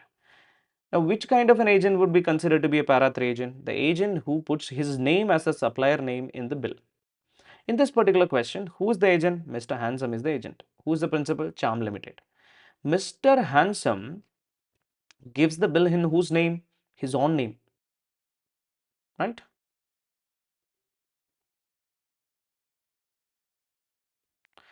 My question to you guys would be first, is Mr. Handsome considered to be a para 3 agent? Can I have yes or no in the chat box? Yes, because he agrees to raise invoice in his own name. He is a Del Credere agent. Why? Because he guarantees payment to the principal. Normal agent, Del Credere agent are different. A Del Credere agent is somebody who says that even if I have given on credit sale, it is my responsibility to pay the money to you. If the customer doesn't pay, I'll pay from my pocket. So is this particular handsome considered to be a Credere agent? Yes. Now the question that we have here, now Mr. Handsome will have to pay the money to Charm Limited. What if there is a delay? What if there is a delay? When there is a delay, what happens is sometimes the Credere agent will collect interest from the customer. Question that we have here is, should this interest be included in value? They said, if the agent is a para 3 agent, he is giving bill in his own name and he is getting interest for delayed payment of consideration. It should be added to value. So in this particular question, Mr. Handsome is a para 3 agent and a Credere agent. He will have to include interest into the value. Understanding? So what are the supply a Credere agent would make if he's a para 3 agent? Number one, supply of goods to customer. So interest will also be forming part of the value. Then he will give commission bill. He will give commission bill to whom? He will give commission bill to the principal, right? Charm Limited. That will also be part of his outward supply. What will be the inward supply for a para 3 agent? He is getting goods from the principal. He might not have paid consideration immediately, but will that still become a supply? Yes, para 3 will be applicable here. So how do I compute outward tax liability for Mr. Handsome? I'll have to look at what are the outward supply he makes. Number one, goods sold by Mr. Handsome in his DCA capacity to customer. Will this be part of his outward supply? Yes. 2,80,000 intrastate supply, CGST, SGST will be levied on this. He's a para 3 agent. Interest earned from above customers for short-term credit facility. Will I add this also into the value? Yes. Next question. We have learned that 15(2)(d says all the interest will be inclusive of GST. Here, should I consider this 20,000 to be inclusive of GST? These are the small things that will confuse you in the examination hall. Generally, we'll say, 20,000 should be considered to be inclusive of GST, right? No. Why? Because this question specifically says all amounts given above are exclusive of taxes wherever applicable. Because this word is there in this question, we will consider this 20,000 to be excluding taxes. Here alone, we will add interest as 20,000 into value itself.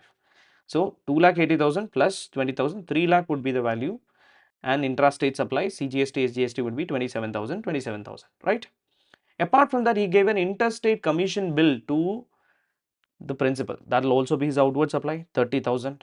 What GST will be there? IGST 18%, 5,400. So what will be the outward tax liability here? 27,000, 5,400. So we'll have to write working note on all of this would be the point that you have to make. Now look at the inward supply he has. He got an inward supply from Charm Limited, that is the principal.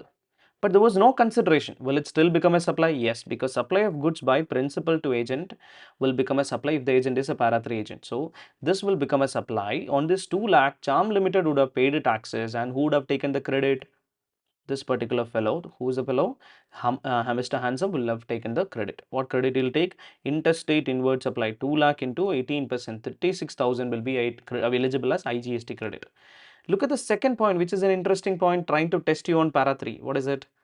They also received training in marketing and distribution from Charm Limited, free of cost. Will service received free of cost will become a supply without consideration? No. Why? Para 3 talks only about goods. To have service taxable, there should be a consideration. This is the next point they are testing. So when principal is giving training to agent, that will not become automatically a supply because he is a para 3 agent. Only goods sent by principal to agent will become a supply. That's also a point that we have in para 3. So this will not become a supply. So what is the only credit that is available? 36,000 IGST credit will be the only credit that is available. They have given the point here. Training will not become considered to be a supply. Are you guys understanding this? Is that clear, all of you? Can I have a quick yes if this answer is clear, all of you?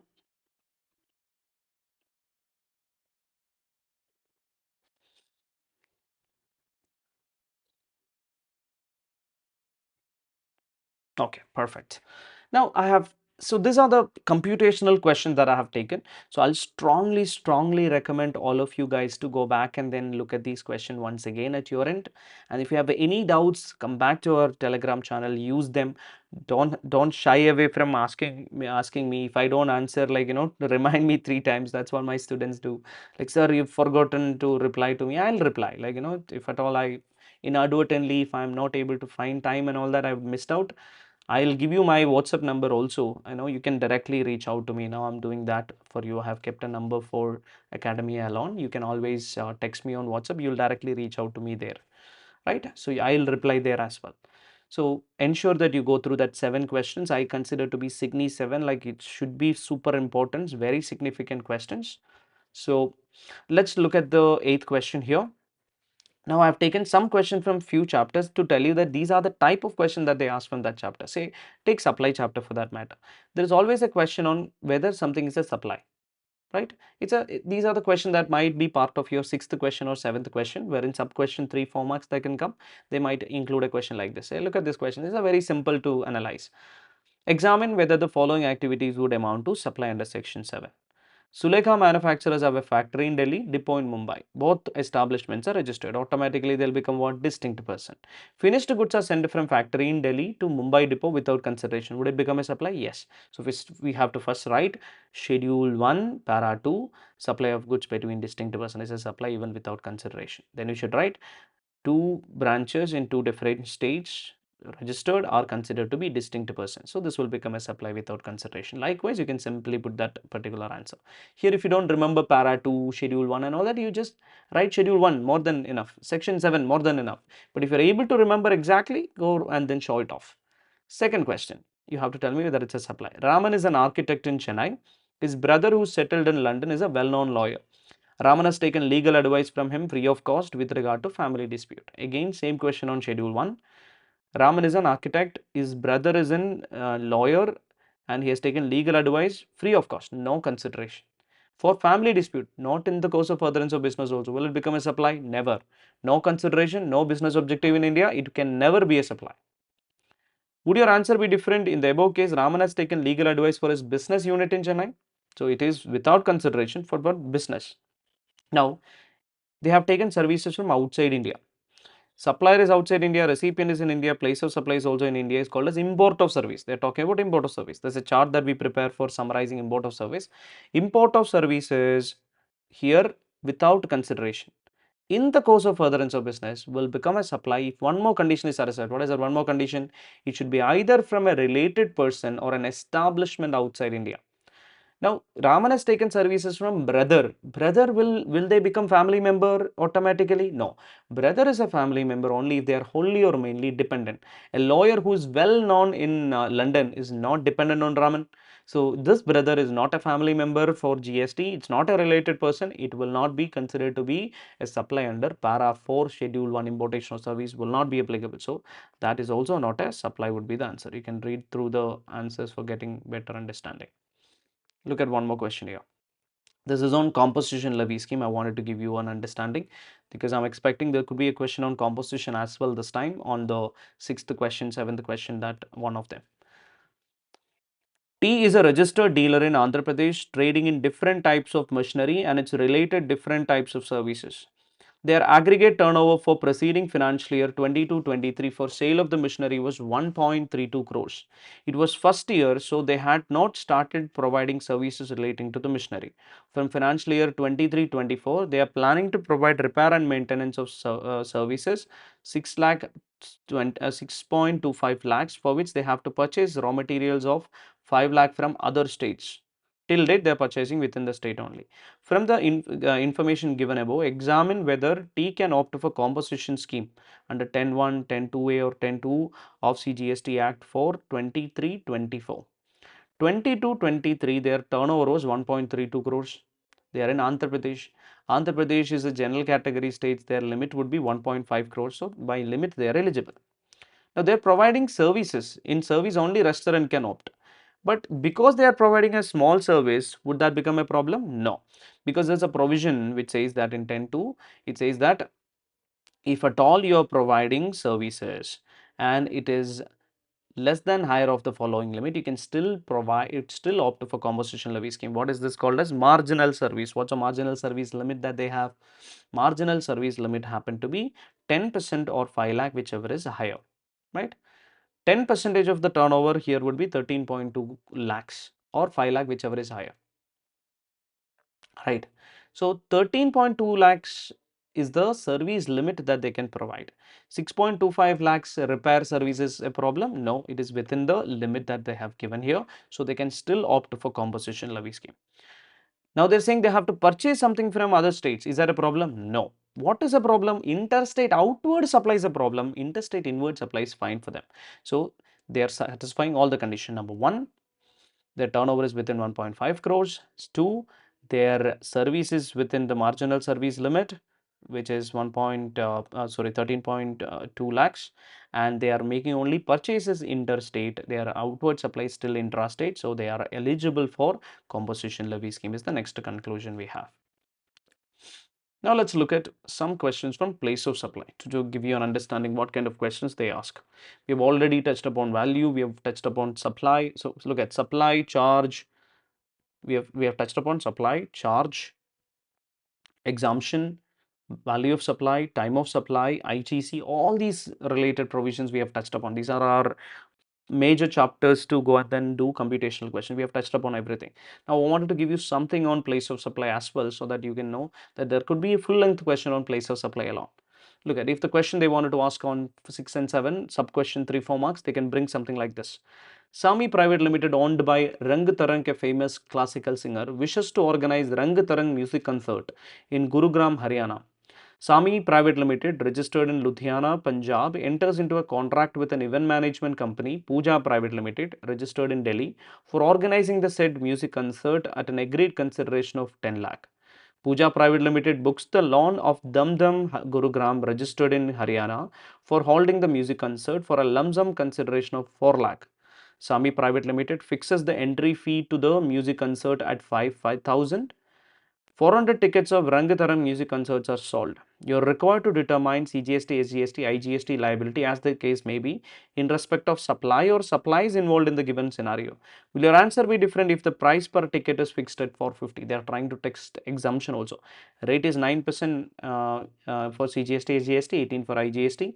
All amounts are exclusive of taxes. They are giving you a question wherein they are giving multiple supplies included in a single case and asking you GST liability just by testing you place of supply. We know that location of supplier and place of supply in same state will become intra, different state will become inter. That's what we are trying to test here. First, to answer this question, first you should identify there are 3 supplies here.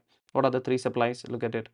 Number 1, Sami Private Limited providing services to public by way of admission to music concert. Number 2, Pooja Private Limited giving services to Sami Private Limited for organizing the music concert, organization service, music organizing, like event organizing service. Then Dum Dum of a hotel in Gurugram to Pooja Private Limited, they're providing accommodation for conducting this particular event. These are 3 supplies. Place of supply happens to be under 3 different provisions. Let's look at the first one. Sami Private Limited sold 400 tickets, 5,000 each, right?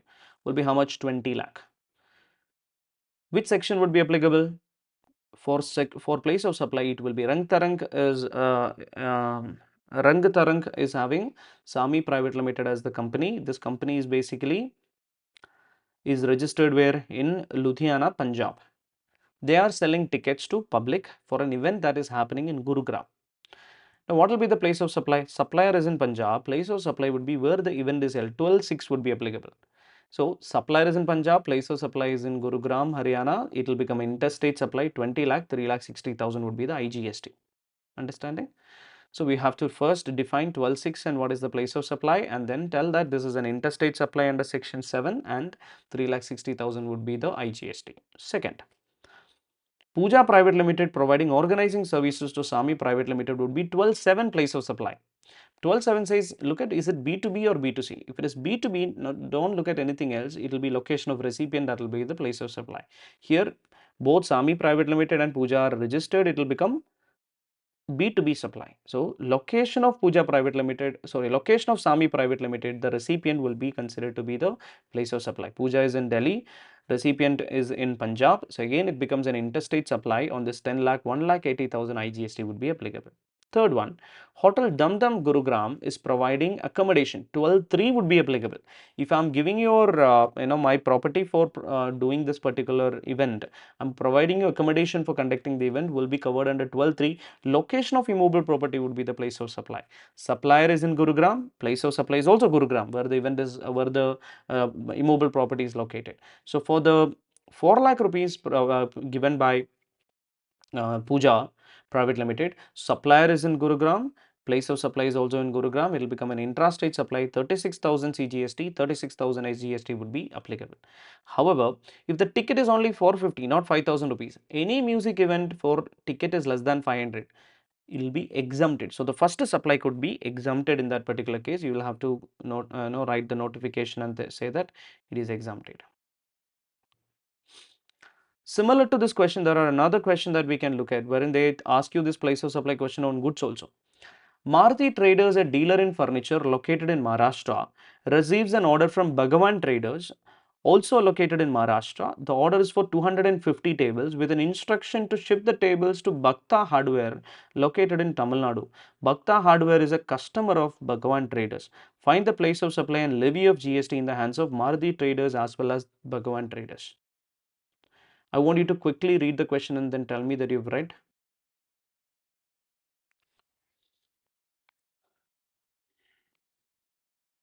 See, look at Maruti Traders is there. There's a company called Maruti Traders, right? They are selling product to Bhagavan, right? Ultimately, product are reaching where? Bhakta. So, Maruti Traders ships the product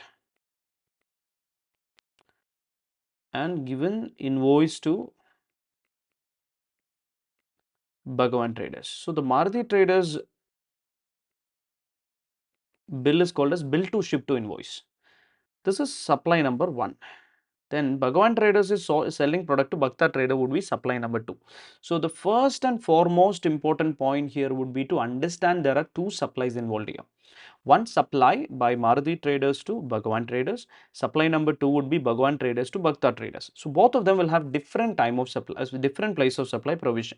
For a bill to ship to invoice, I have to apply 10 subsection 1 clause B. What is 10 subsection 1 clause B says? Principal place of business PPOB of the person giving instruction, that is Bhagavan Traders, will become the place of supply. So Maruti Traders is located in Maharashtra. What is the location of Bhagavan Traders? In Maharashtra. Then location of supplier is in Maharashtra. Bhagavan Traders location is also Maharashtra. It will become what supply? Intrastate supply. Understanding? Both of them happen to be in Maharashtra. It will become an intrastate supply. Right. So I will not apply 10.1a, which is saying that you follow the goods and look at where the goods are reaching, but here would be 10.1b because it is a bill to ship to invoices and I have to apply principal place of business of the person giving instruction as the place of supply. So Maharashtra is the location of supplier and place of supply is also Maharashtra. Location of Bhagavan Traders, it will become an intrastate supply. However, the supply made by Bhagavan Traders to Bhakta Hardware, this would be a supply that is covered under 10 subsection 1 clause A. This is not a bill to ship to invoice. This is a normal bill that is given by Bhagavan Traders and the shipping is happening from Maruti Traders to Bhakta Hardware. So here Bhagavan Traders is located in Maharashtra. I will apply place of supply based on location of the goods when the movement terminates for delivery. Where the goods are delivered to? The goods are delivered to Tamil Nadu. It is delivered to Tamil Nadu. So place of supply will become Tamil Nadu here. Location of supplier is Maharashtra. So this will become an interstate supply. What GST would be applicable? IGST would be applicable here. Is this clear, all of you? So these kind of questions can also be tested in your examination from place of supply law. Is that clear, all of you? Can I have a quick yes from everyone, please? You've been listening to me for a very long time, so you have to type it on the chat box. Yeah? Give me a thumbs up, please. Okay. So now I've already covered all the questions that are computational in nature that I consider it to be super important.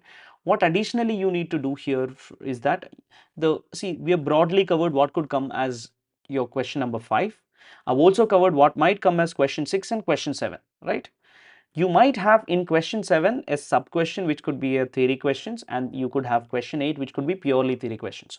So what you have to do from here, you will have to go and then refer to all the statutory updates, all the latest amendments. You have to have a clarity. It could be tested in the main question as a adjustments in the compulsory question and in the theory question. I would recommend you to ignore theory questions. If you are comfortable in question 6 and 7, don't write question 8. Choose between that 6 and 7 itself. Both 6 and 7 you choose, and you write one of them first, then compulsory, then another question. Now you have to go and then refer MCQ questions. I have already uploaded MCQ question bank into the Telegram channel. If you guys need, I can send it again. Go through the MCQ questions as a evening routine for you. Just look at MCQ and just keep solving it. That will be more than enough for you to get enough conceptual clarity on the question. Okay, so I hope this session was helpful for all of you. If it's helpful, can I have one more thumbs up from all of you, please? I hope you take this efforts, further little another, spend another half an hour, 1 hour from your side, and please go ahead and then solve all the questions once again. Just look at if there is anything that is missing, and then come back and ask me on the Telegram group. Okay, so I hope you have learned how to solve the questions, and it's been helpful once again, and wish you all the best for your examination. I hope your momentum is not dropped. I know that at this moment you could feel overwhelmed in the sense you could feel that I'm not enough, I'm not doing enough, all that. Keep all your bugging mind thoughts away, and then just focus on what is in front of you. That is time in front of you, maybe 1 hour, 2 hour, 3 hour.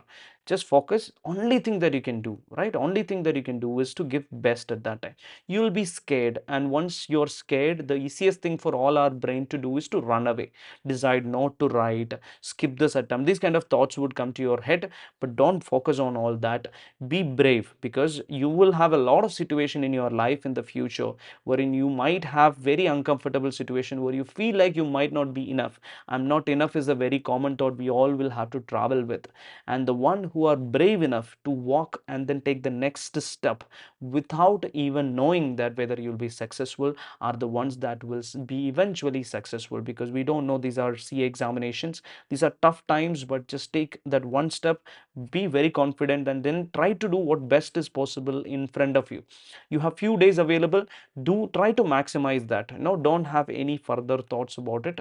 Just take one step, one hour, consider that next 1 hour, how can I make it better? Just keep doing that. Okay, so I'm praying for all of you, I'm rooting for all of you to have all the success in your examination, and thank you so much for your patient listening. I'll be in touch in the group. Okay, so bye bye.